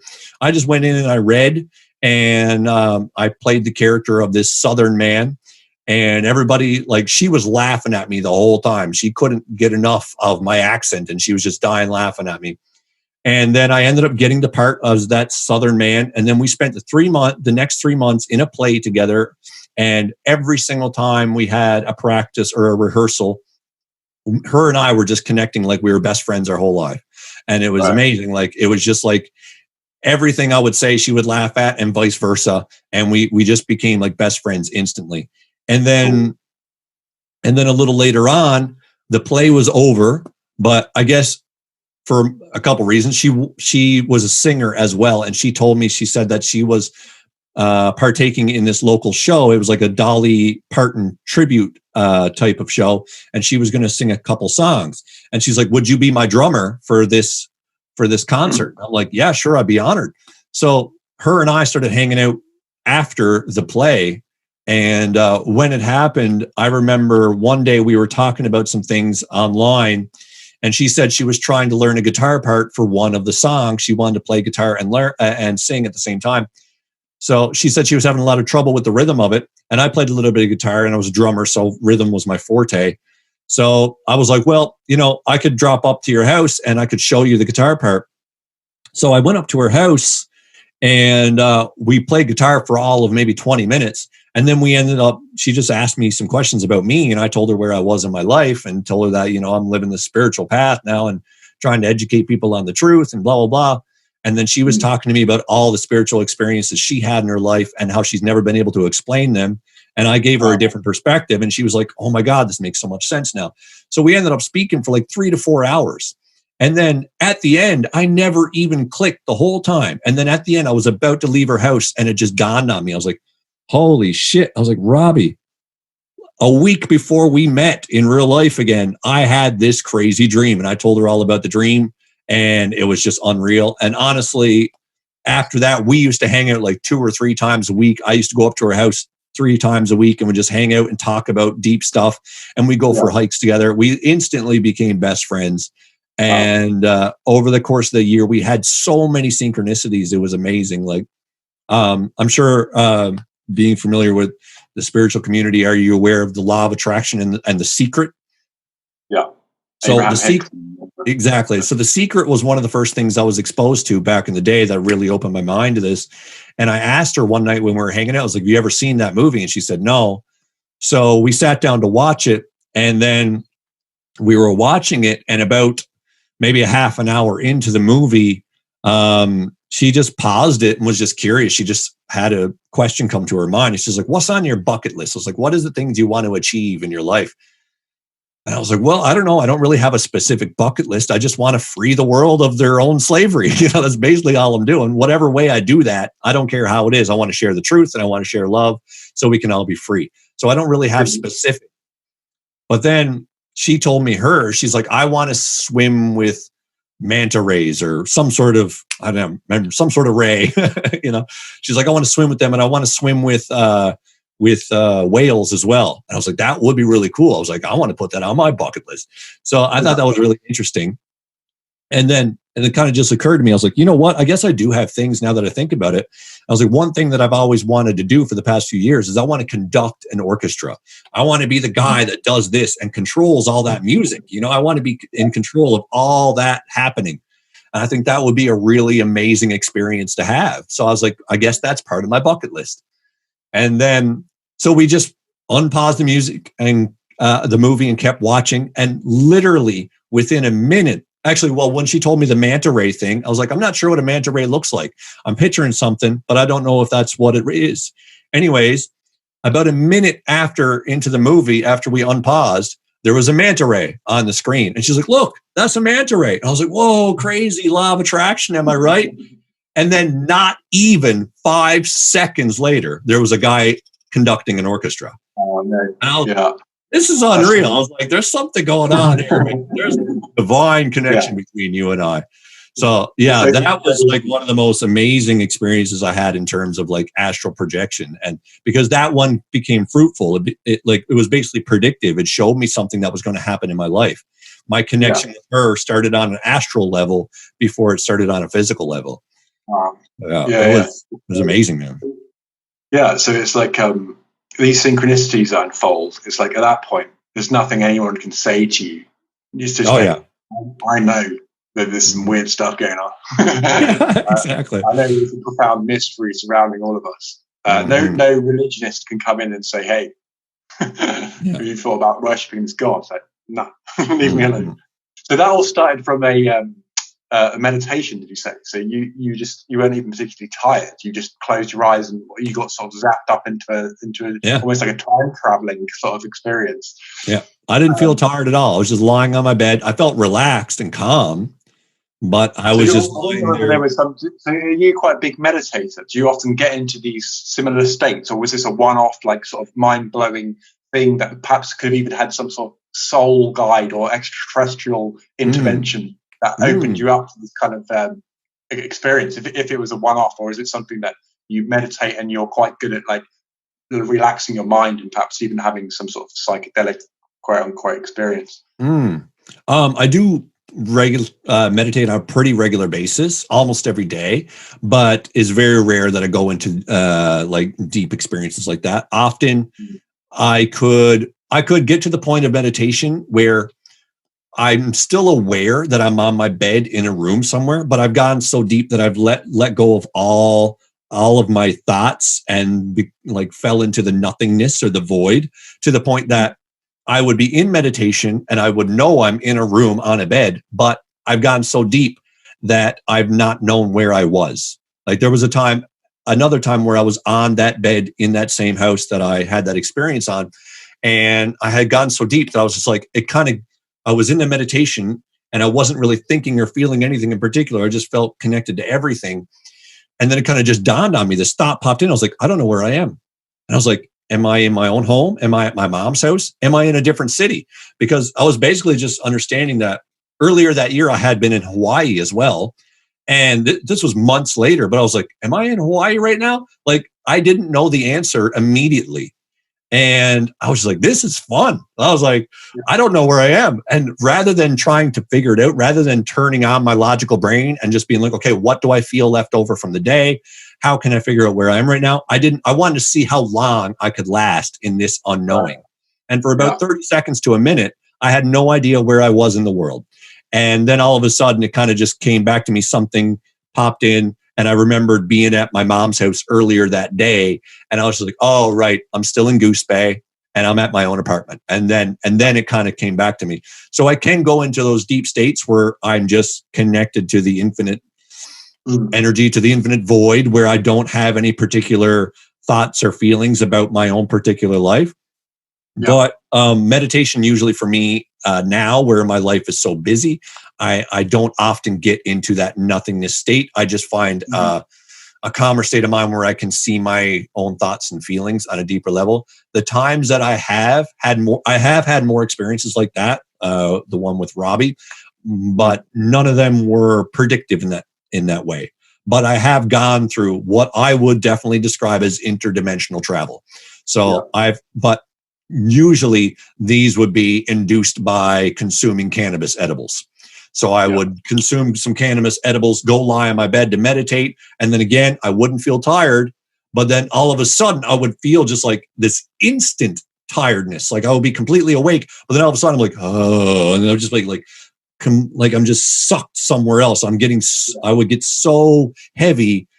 And then I would just be sucked out of my body. And then I'd be somewhere else. And I was actually telling a friend of mine this story the other day where I traveled through different levels of dimensions. Like I awoke in an experience where I was basically who my ego wanted me to be. I wanted, my ego has this attachment to being world known, but on a deep level, I understand that desire is because I want to speak to the world and have them understand the truth. But I guess part of my ego started getting attached to it. So my subconscious wanted me to show me my attachment. So in this world, I was world known for being a spiritual person, but I wasn't being spiritual. I was being phony holy, as Ram Dass would call it. And I remember being on my bed and I was still in the same room. I could see my room perfectly. Like everything was the same, but I was in a different dimension of it. And in this dimension, my father was there, and my father had passed, I think, like 3 years prior to this. So it was just amazing to be with him. I was like, oh my God, Dad, you're here. And I just felt this loving connection between them. I was like, this is so nice to hang out with you. And he was like, yeah, it's great to be with you too. And he's like, I'm always with you. And it was just this really beautiful experience in general. Yeah. But then I kind of snapped out of that one and Dad was gone, but the room was still the same, but I was in a different dimension again. And in this dimension, I had carried over that exciting, loving energy. So the way it kind of expelled itself when I got to that next dimension was that it was just insane laughter. Like I sounded like a maniac. I was like, oh, like just losing my mind laughing. Yeah. And then in this world, this was where I was phony holy. Like I came to, and then I was like, oh my God, this is amazing. And then for whatever reason, my mom called me and I came out of my room. And she's like, what the hell is going on in there? You sound like a goddamn maniac. And I was like, I didn't even want to tell her that I was with Dad, because in this world, I just felt this disconnection between my mom and I. I never felt like we were close, and I didn't speak to her about this thing. So I just kind of understood that, for whatever reason, she wasn't going to get it. If I said I was with Dad, she'd probably been like, no, your dad's gone. You got to accept that. So that's what I felt from her. So I never even bothered to tell her. But at the same time, she was like, what's going on in there? You sound crazy. There's these men here to see you. They're sitting at the kitchen table waiting to talk to you. So like, that's what I was telling me. Like, people do want to speak to me. They want to work with me on a big scale, but I still never felt the spirituality. I was being phony holy. And my mom was basically someone that was trying to use me to try to get her own footing and so I could become famous, so she could become rich or something like that. So she's like, what's going on? Like, these men are here to talk to you and you're here laughing like a crazy person. Like, what's your problem? So in this world, I had the platform I wanted. I had the recognition I wanted, but I didn't have the spiritual connection anymore. And I didn't have the relationship I had with my family anymore. So I realized that this was a darker timeline where I had something I wanted, but it was an egoic desire. So I didn't have the connection. And then I snapped out of that one. And I was in another realm where I was evolving physically. And just to give you some context, I have a very unbalanced skeleton. I have scoliosis, and I have what's called pectus excavatum, which is an indentation in my chest. Like, my chest sternum is not outwards. So, I often feel this change, like in my everyday life. I feel myself growing. Like, I've felt my spine get straighter over the years. So I am making this change physically. But in this realm, I had transported to, it was going a lot faster. I could feel my spine like waking up and moving and clicking and clacking. And I was just like, holy shit. But when I'm in that state, it requires my full awareness. Like, I can't think or feel about anything else. I had to be completely aware of the way my body's moving. Otherwise, I could hurt myself. So I remember going to the bathroom to take a piss. And when I did so, I could feel my spine kind of expanding. But I was like, okay, I got to be super into this. And I went to the toilet and I was like getting ready to piss. And then what happened was my niece, she was 4 years old at the time. So she would often like just open the door and be like, hey, Uncle Mike. But in this reality, I was so in tune with trying to evolve my body that I was kind of like curt with her. I was like kind of strict. And I was just like, get out, Mike. Uncle Mike needs his time alone. Uncle Mike needs his privacy. Whereas normally I would just be like, hey, get out of here. I'm taking a pee. Give me my privacy. I'd be more playful about it.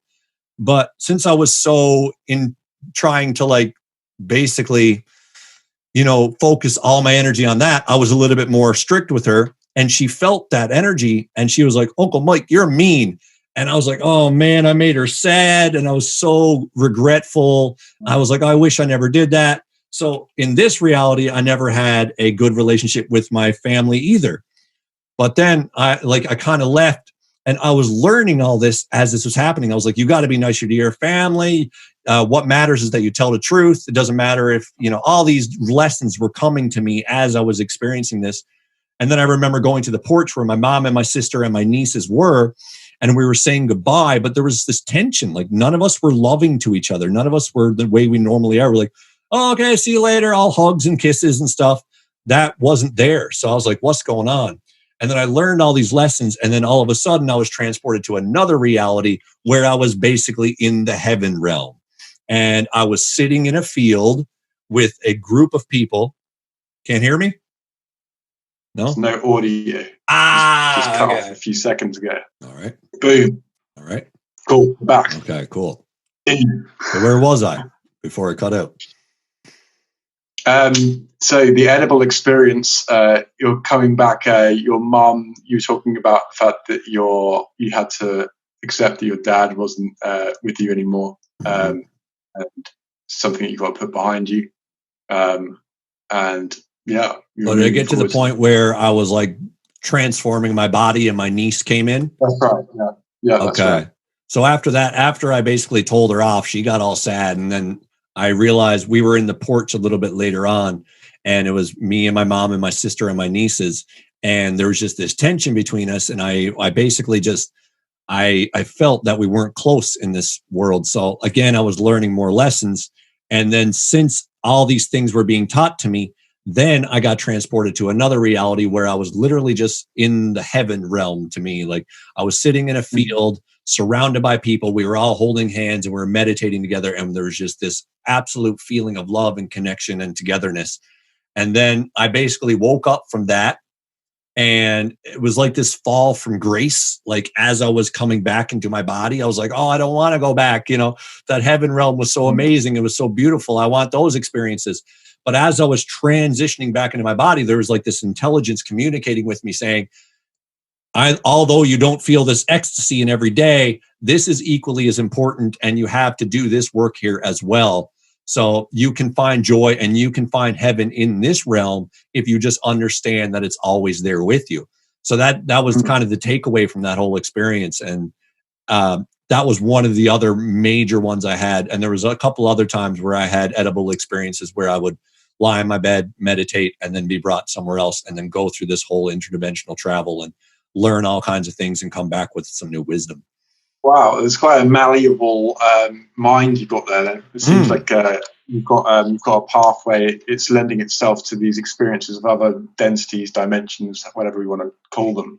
So there was the one original which was not cannabis induced, and then the other ones have been edible cannabis induced. And then that's fascinating because how you talk about being sort of sucked into this other reality, and you still have the memory of that feeling, that sensation, and the lucidity of those other dimensions. So when you kind of like are looking around in these other states, and you can touch things and you can communicate, and it's just 100% real. It's just like what it's the most, like you say, it's the most ecstatic experience that you can have. Like I've only had those I've only had one astral projection experience, which was nothing of the sort of what you've just described. But I've had some lucid experiences where, similarly, like the excitement, like you mentioned, like how you've got to suspend yourself there, how long can I stay in this one for? Like it seems that when I've realized or I've become lucid in a dream, it's like the excitement actually removes me from the experience, because it becomes so kind of like, oh my god, and you wake up and like, damn it, why didn't I just like stay cool, just stay calm, and like just have a look around, go and look in the mirror. That's the trippiest thing. You look in the mirror and you're like, what the hell? And you know that you're not, you're like sort of dreaming. You're like, that's like the weirdest thing there. But yeah, I mean, it's absolutely fascinating experiences that you've got, like, and it's nice that they've come to you in waking states as well, because I've never had one in a waking state. I've always been asleep.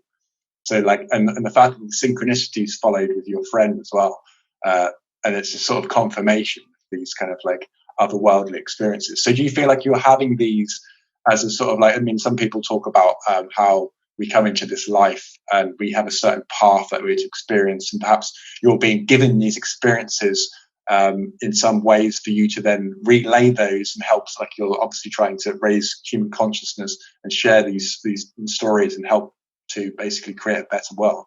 I guess like you have this arsenal of these experiences that give you more excitement about this topic, and also perhaps even inspired you to do this podcast to connect with people that can resonate or understand with these similar experiences.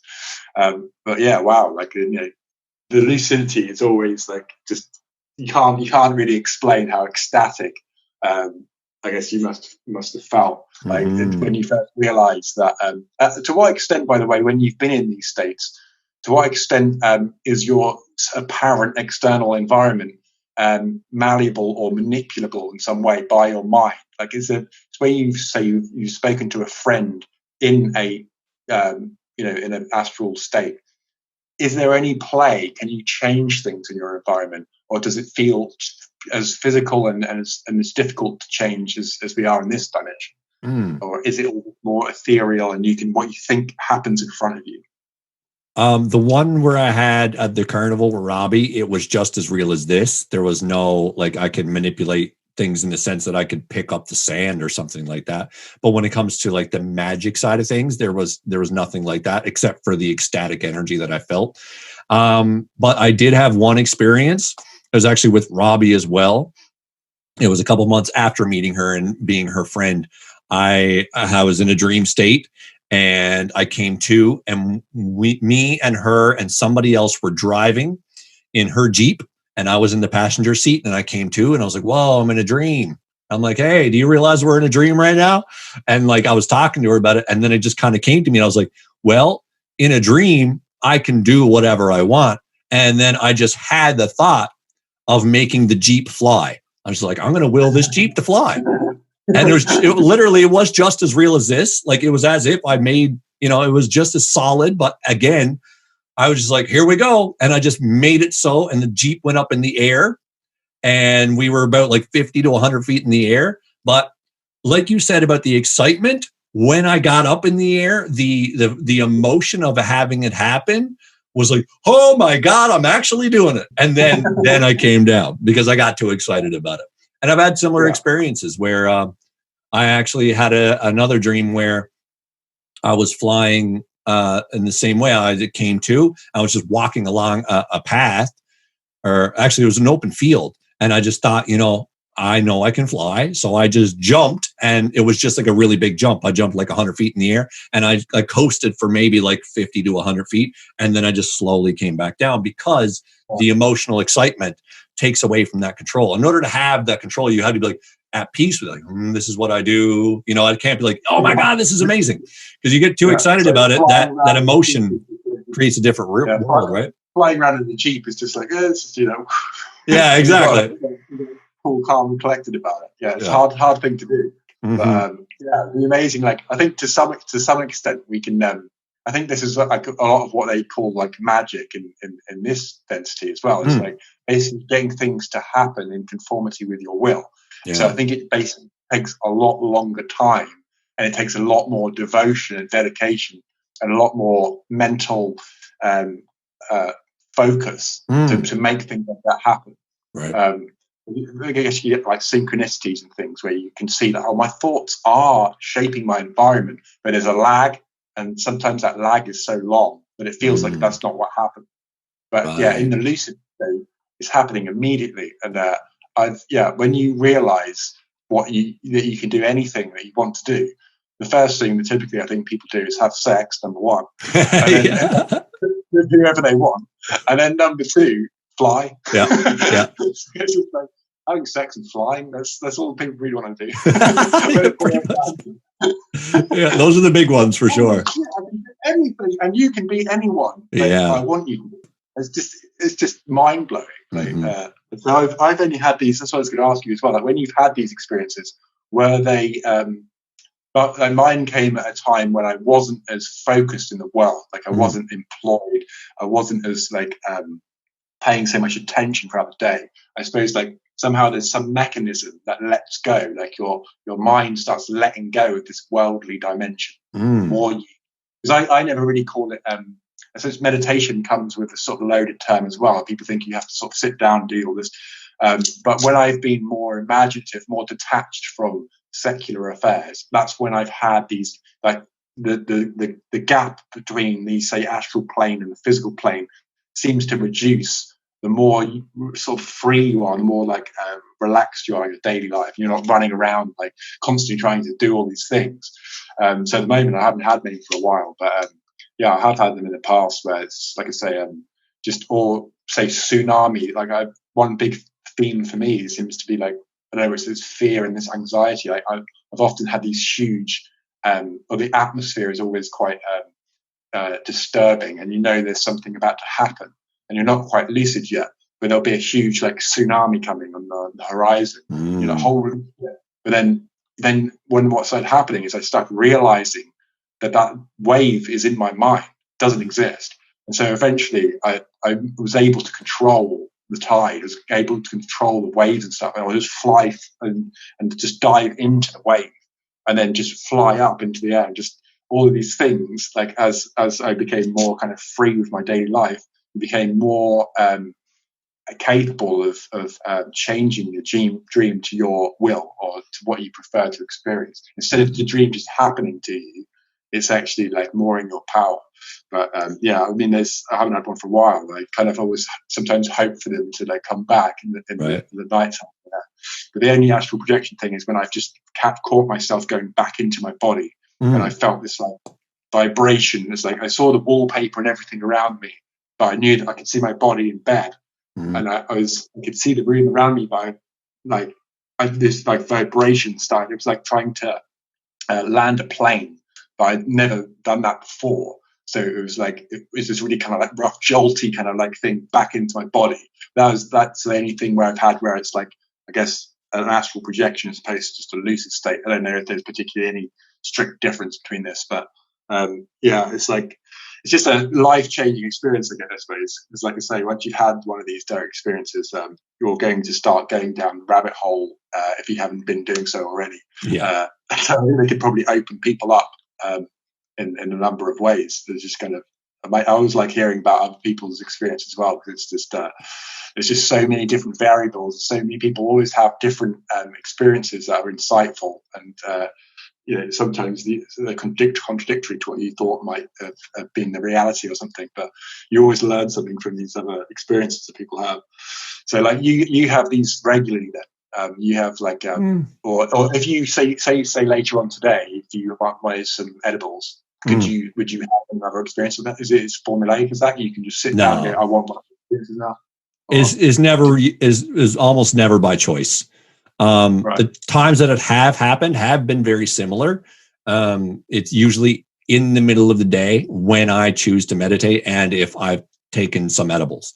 So it very rarely happens to me when I go to bed at night, although I've had some dreams that were pretty unreal in terms. But honestly, some of the most profound dreams I've had is when I've taken breaks from cannabis, because I'll regularly take breaks because I'll find myself becoming dependent on it. And I want to be able to attain that level of consciousness from my own will, rather than, depending on a substance in order to do so. So every couple weeks, if I find that I'm turning to cannabis for that connection feeling, then I'll be like, okay, it's time to take a break. You're going to get there by meditation and exercise and all that stuff. So when I do this, the first couple nights, I have crazy dreams, because normally when I use cannabis before I go to sleep, it makes it so that I barely remember my dreams at all. I might wake up like with feelings or remembering like a memory of feeling something, but I very rarely remember details. But when I don't take cannabis before I go to sleep, my dreams are like full feature films. Like I could go through an entire lifetime sometimes. It's insane what I can experience in a dream when I don't. So yeah, there have been times where I've experienced that at night, but usually those aren't always the most lucid. It's just that there's a lot going on. But yeah, I've tried to induce this, like after that one that I was telling you where I was going through different dimensions. That was in the middle of the day with edibles. So then a couple of days later, I did the same thing. I took the same amount, and then I lied on my bed in the middle of the day and I just meditated. I don't even know if I felt the effects of the edibles. Sometimes I don't even feel it at all. And then other times I'm literally interdimensionally traveling, and it doesn't seem dependent on dose at all. It's just like by chance. So I feel like it just kind of happens to me when I most need it. When my mind has gotten to a point where I need to shed some aspects of my ego, I'll go into an interdimensional realm where I can learn those lessons in a deeper way, and then I come back with that knowledge. So I don't know how many experiences I've had. Like I said, I woke up 7 years ago, and I probably had maybe like 10 or 12 experiences that I would consider astral travel or interdimensional travel. Yeah, but I don't know. I don't really know the formula to induce it. I'd love to get it down pat, but I feel on a deep level, my desire for it is keeping me from doing it. If I'm like, I want to do that again, then it's not going to happen. But if I let go of the idea, that's when I'll have another experience. Yeah, it seems to be something more so about allowance, is how we allow ourselves to fall asleep. It's like if you really, really go for it, you're just going to not get anywhere. Yeah, and you can't try to fall asleep. Yeah. It's more like the subconscious time. Yeah, like I say, just the acceptance, the allowance, not clinging hold of stuff. and just allowing the divine timing of things. I always wondered to what extent are there other beings involved, like people call them spirit guides, or maybe even some sort of extraterrestrial guidance. Wonder to what extent, say, like you're seemingly zapped into this other reality, like with the first story you told. I always wondered to what extent, because I watched a bit of Cosmic Disclosure. Are you aware of Gaia and all the shows that have gone? They talk about how this guy Corey Good is zapped into these other areas of the galaxy, right, or just different space-time continuums, etc. So I wonder to what extent maybe that is a part of it, whether it's just solely a result of the mechanism of the way that you're using your mind. I guess it's so difficult to ever entertain even being able to answer that question. But I don't know whether you have been watching any of these shows that are talking more so about extraterrestrials or spirit guides, whether you have what your take is on that, etc. I guess I kind of see it like I see it all as possible, and I do recognize the plausibility of all of it. And I actually have friends who communicate with extraterrestrials or higher dimensional beings or spirit guides. And to me, everything is real. Absolutely everything. Every thought you have is because it exists in some form. It may be distorted through your own ego. Like I remember hearing an analogy, like an example of it, I guess, when I was listening to a Ram Dass talk. He talked about like how everything is real, like Mickey Mouse is real in another dimension. And I was like, I get that. And the way I kind of make sense of it is that everything that can happen is happening. So it is possible for a mouse-like species to evolve to the point of self-awareness and standing upright the same way we went from four-legged creatures to chimpanzees to a conscious being. So in some other dimension, there is a mouse that is 3 feet tall with giant ears, and it goes around with a high voice, and you know what I mean? But the thing is that Walt Disney probably had that thought, but it was distorted through his own personal ego. So there might be this vibrational effect coming from the dimension where Mickey Mouse exists, and that waveform goes out into reality and interferes with all kinds of other waves, and then it basically hits the mind of Walt Disney, and Walt Disney just gets this image of a mouse that talks, and he's like, I'm going to draw this. You know what I mean? So, but like, in that reality, if you were to travel there, that little mouse might be entirely different. And it might actually be like a sentient being that is very similar to us, but just in mouse form rather than chimpanzee form. You know what I mean? So all these things are real to me. Higher dimensional beings, extraterrestrials, they all exist. But the way in which we describe them, the way in which we experience them, goes through the filters of our own minds. So then the less ego you have, the less personal desire, the less personal fear you have, the more in tune you can be with those realms. So that's why the practice of being a medium or being a channeler is all about letting go of yourself. Because if you let go of yourself and what you want to be true, then you can get the clear message. And then somebody from another star system like the Pleiades can be like, thank God you've let go of your ego. Now we can actually talk to you. Because now you're open to receiving these messages, which are literally just like electromagnetic waves, just like how a radio wave is constantly out there. You could get a radio now and tune into something that was broadcasted 30 years ago because that signal is still bouncing around in the earth.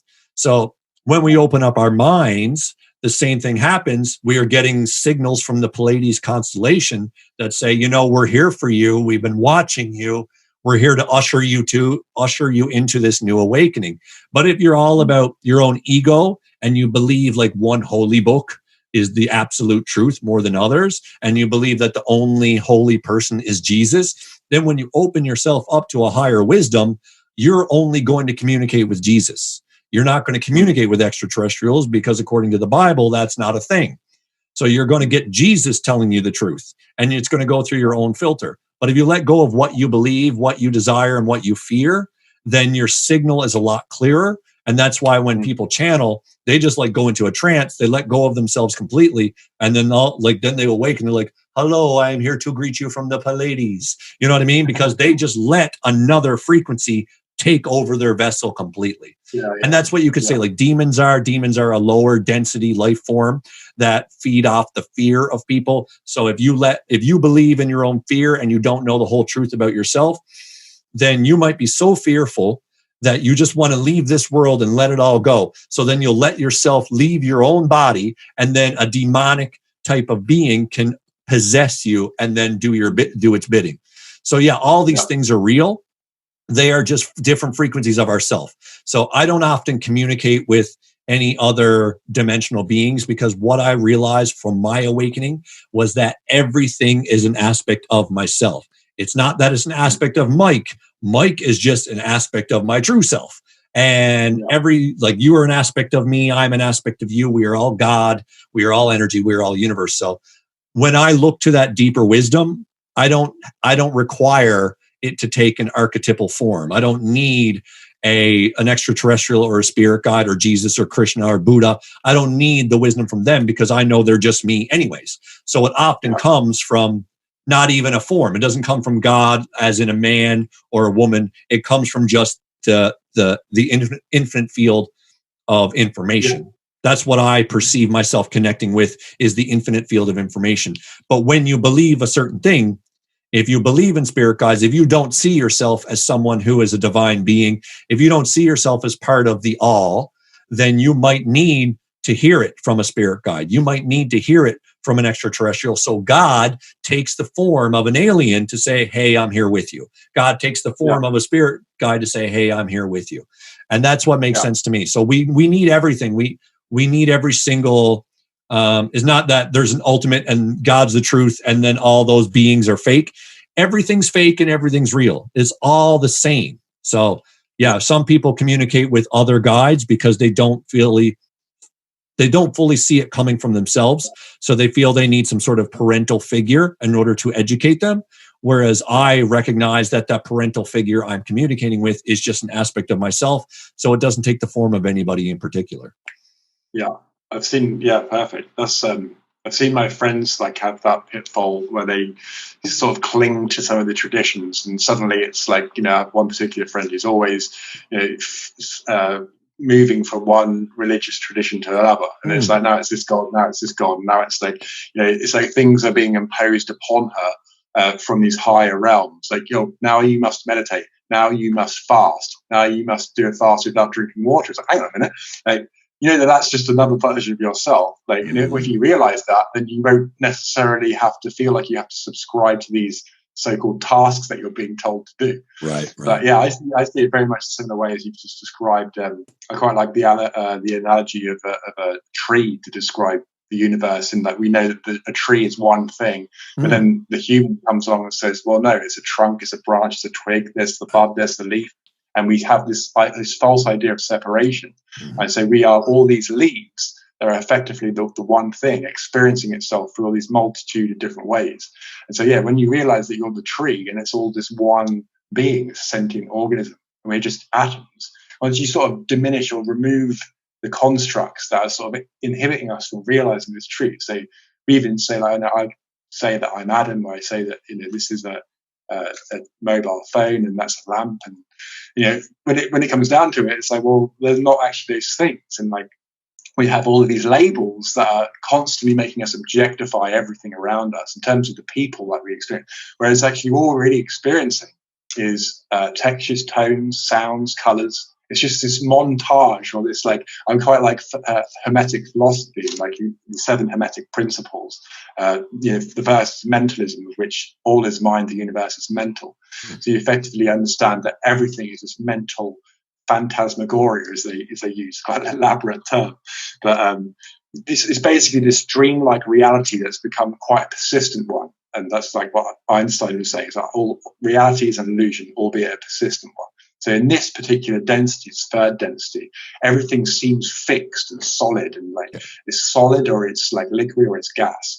But as you ascend the ladder of these dimensional rungs, everything becomes a lot more lucid and clear, and this sort of reveals itself that you've only really ever spoken to yourself. Like, I'm speaking to myself, like you just said, right now. It's like whether we want to call ourselves Michael or Adam, it's like you're talking to carbon, calcium, oxygen, hydrogen, and nitrogen. Even those things are just labels, and really it goes down to like energy is speaking to energy. So exactly.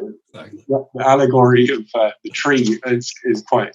I quite like that one. It's fascinating. There's another mechanism that we've imposed on ourselves, where it's almost our language is conspiring against us from evolving spiritually and going in. And just we're so fixated with this scientific, rationalistic kind of excessively empirical way of just labeling and analyzing. I guess science is, people have called scientists the priests of this age. It's like people, scientists say that, scientists say this. It's like, well, let's forget about science for a minute, though, because that's one route that you want to go down. But this philosophical path is a totally different way of thinking, etc. And we've sort of had that subdued by science taking center stage, and that's got its place for sure. But I think if that in lieu of the philosophical side, you're going to get further and further into this technocracy. You're going to get further into this AI takeover that people are talking about, and people won't realize that they have these amazing innate faculties. Like the human being is the highest form of technology on the planet, but we are totally unaware of how powerful that is. That everything needs to be replaced by technology. So it starts with the holdables, and then it goes to wearables, and now we're going to start eventually putting this technology into our brains, or like Elon Musk wants to replace the neocortex eventually with this neural link thing. And it's like we're constantly just replacing, or they're trying to constantly replace our brain and our way of being with this sort of technological transcendence, in lieu of what all of these ancient traditions have been talking about. I think that's really what we're trying to help people to realize as well. It's like, let's take a look at just simply another way of looking at things. That this is just Western culture. You're a product of that culture, which has been denied all this ancient wisdom that's been on this planet for thousands of years. Let's try and bring that back to the table. And I think science is actually moving towards that direction. And with biocentrism, as we started out with Robert Lanza and stuff, people are starting to realize this, and it's becoming more about metaphysics. It's becoming more about philosophy, and it's not just this strict scientific dogma that we taught at school, which has led to effectively this sort of world that we're living in, where it's just incredibly materialistic, very reductionist, and people like, what's his name, Dawkins, some of these scientists, like they are spiritually interred, or they're not spiritually evolved yet. They're still latching on to the old paradigm, the old way of things, and of course they're so vested in that with their books and things that they're not going to suddenly. I don't know. I think Joe Rogan was joking with him, like saying, do you want to take some mushrooms? Do you want to take some? Do you want to take some? It would just be really fascinating for me to just see one of these hard-nosed atheists just have like an ayahuasca or just some kind of crazy spiritual experience, and then the next day they're wearing kind of like a robe, or just dressed as a guru. Like one minute you're what's his name, Bill Gates, or just one of these. Alan de Botton, or just one of these Stephen Fry, even the hard-nosed atheists. The next day, you're a philosophical guru. It's really quite funny to see that transformation in someone. But fascinating. That's essentially what happened to me, man. I think you were very much in the left brain sort of oriented way. Oh yeah, you swung yeah. I never called myself an atheist, but I respected atheism. If I had to label myself back in the day, I would have called myself agnostic. But if someone's like, here's $100, place a bet on whether or not there's a God, I'd be like, no. 100% of the time, I would have bet on no. And because I was very scientifically oriented, I never went to university or anything like that. But everything that I thought, it had to be explainable. And I admired people like Dawkins. I thought Dawkins was one of the greatest minds in the world. And I basically lean towards that type of thing. Like, there's no proof for God. How can you prove it? You don't know what you're talking about. There's no proof for any of this. And even if you're familiar with James Randi, you know him? Yeah, I've heard of it, but I'm not too familiar with it. He's somebody that basically tries to debunk everything. Like that's his whole thing, is he goes around the world and tries to figure out exactly what it is. And I remember watching a TED talk he did where he was talking about how homeopathy was nonsense. And he's like, look, this is a homeopathy pill bottle. And he takes every single pill in the bottle. And he's like, if they worked, I should be dead. And I was like, oh, yeah, you're right. And then a couple of years later, I watched the same video and I was like, oh, he's so lost. He don't understand. He just don't understand how homeopathy works. He don't understand it's at a deeper level. So, yeah, I was very scientifically oriented. Like allopathic. He was expecting it to just have an immediate kind of effect. Exactly. Yeah. So, yeah, that was my mindset for a long time. And honestly, I often tell people it was science that brought me to spirituality. It was the scientific method. I just kept asking more and more questions, and the answers I was getting was leading me more and more towards the spiritual side. Not even necessarily the answers are in God or anything like that. It was just that when I would ask myself questions about who I was, like I was telling you earlier about how I asked, like, why do I feel this way? Why do I think that? I asked those questions, and then my beliefs and my thoughts fell away. And when I was left with no beliefs and thoughts, that's when my mind and spirit literally opened up and expanded to everything. And I felt a connection to everything around me. And I was like, I still never used words like God at that point. I still never consider myself spiritual. I was just like, this is just the truth. The truth in science is that we're connected to everything. All is energy. We're all one thing, just vibrating in different patterns. I was like, isn't that clear? Isn't that obvious now? And then later on, I was like, so now that this is what I know, I can kind of see how people would believe in God. I can kind of see how Jesus is a thing. I can kind of see how we can walk on water. You know, if you can alter your state of frequency by changing your thought pattern, you can change the way in which your atoms vibrate. And if you can change the way in which your atoms vibrate, then you can change them to a sense that it is the polar opposite of water, and your whole body becomes hydrophobic. And then when you go to stand on the water, you are repelled from it because it has an opposite frequency. And I was like, it's not magic. It's science that is yet to be understood. So everything is science to me still. I think everything can be explained scientifically. But the thing is that I found that is lacking is that science, like you said, tries to separate things and understand their individual characteristics. They want to put it in a box and say, this is this and that is that.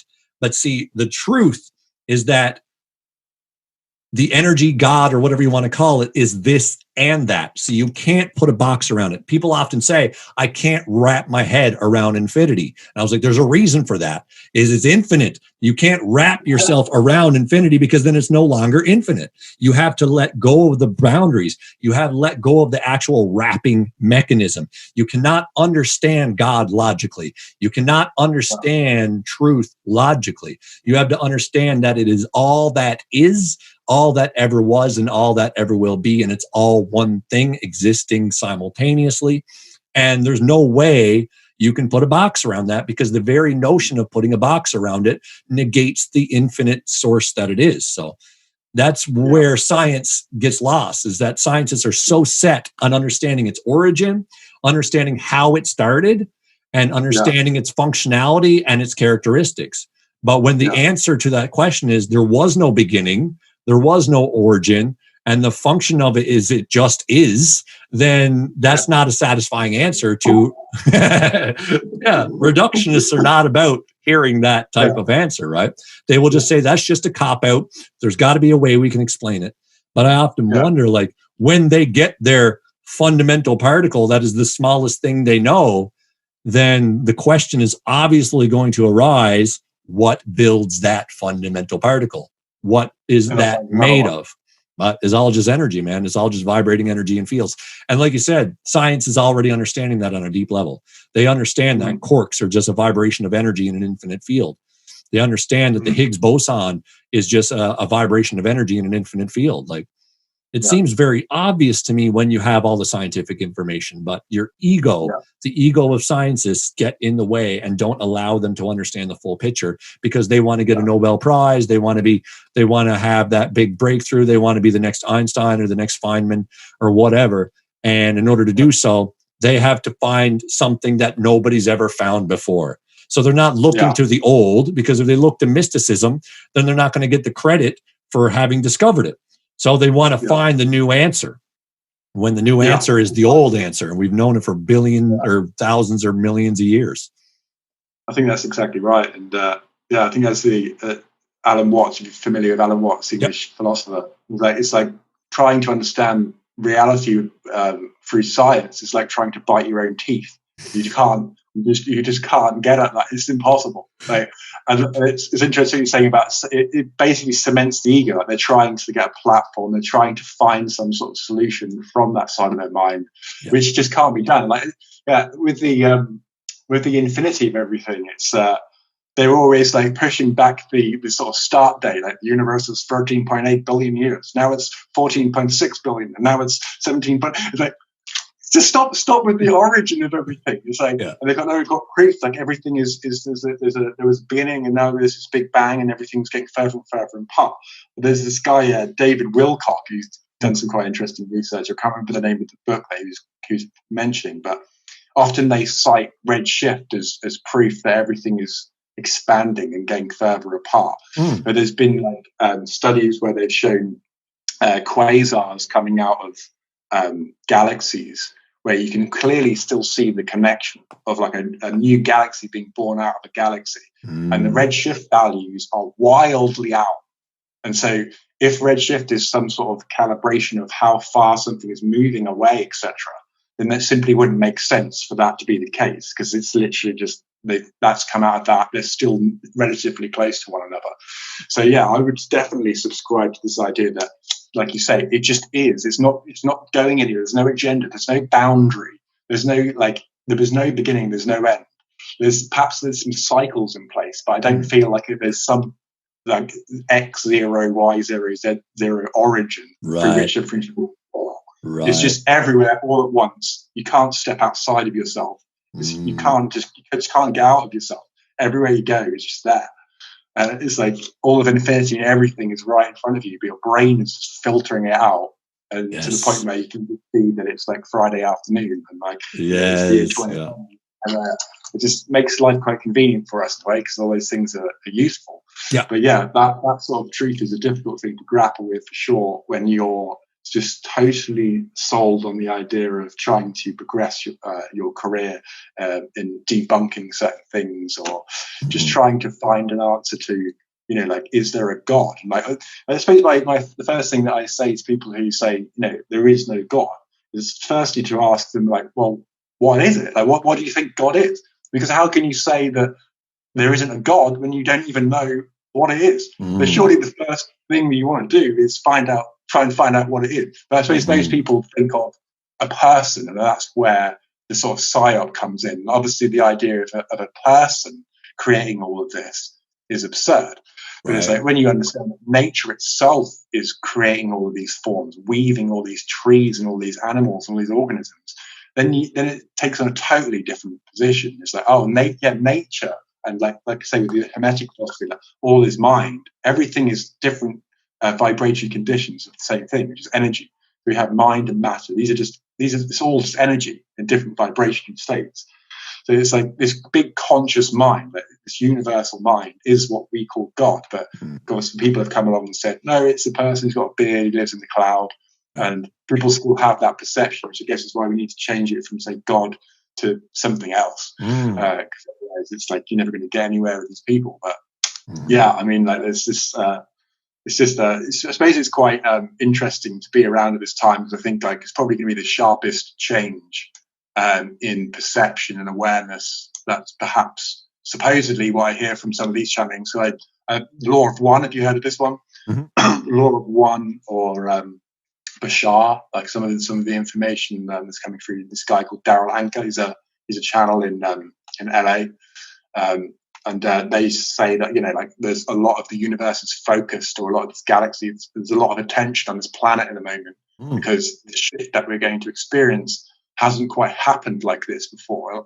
The severity of it, this pace of it, and so they're quite fascinated how it's going to all unfold. And perhaps that's some sort of reason as to why we're even here, why we bothered incarnating as what they call like what is it, like extraterrestrial souls, or a traveler, as opposed to someone that's been incarnating over and over and over and over here.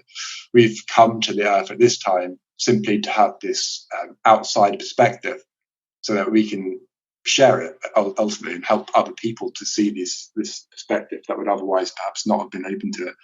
So I don't know, there's so many amazing things that are probably happening, and at the same time, frozen. Damn. Can you still hear this? I can hear you now. You're back now. Your visual is frozen though. Okay. Well, the video is frozen now, but yeah, it depends on how far do you want to go. I think we've hit the 3 hour mark. Yeah. Honestly, like oh, you're lagging up again. Hey, everybody. Can you not hear? I can hear you. You're frozen, but you're a little choppy as well. Oh, really? Okay, cool. So yeah, we can leave it wherever you want, basically. But yeah, I mean, we could just go on for hours and hours, I imagine. Yeah. Talking about this stuff, because it's like I said before, it's difficult to find people that are on the similar wavelengths, similar people going on this sort of journey. And it's often you have to sort of live an inauthentic life if you want to stay in touch with some of the people around me, because it's like you have to just put that aside and you have to talk about what you're doing for money and talk about like how you're just getting by, or I don't know, all this kind of stuff. So it's been nice connecting with you, because it's just a nice reflection of similar journeys, I think. Yeah. So the only thing I was thinking, like I recognized we were approaching the 3 hour mark.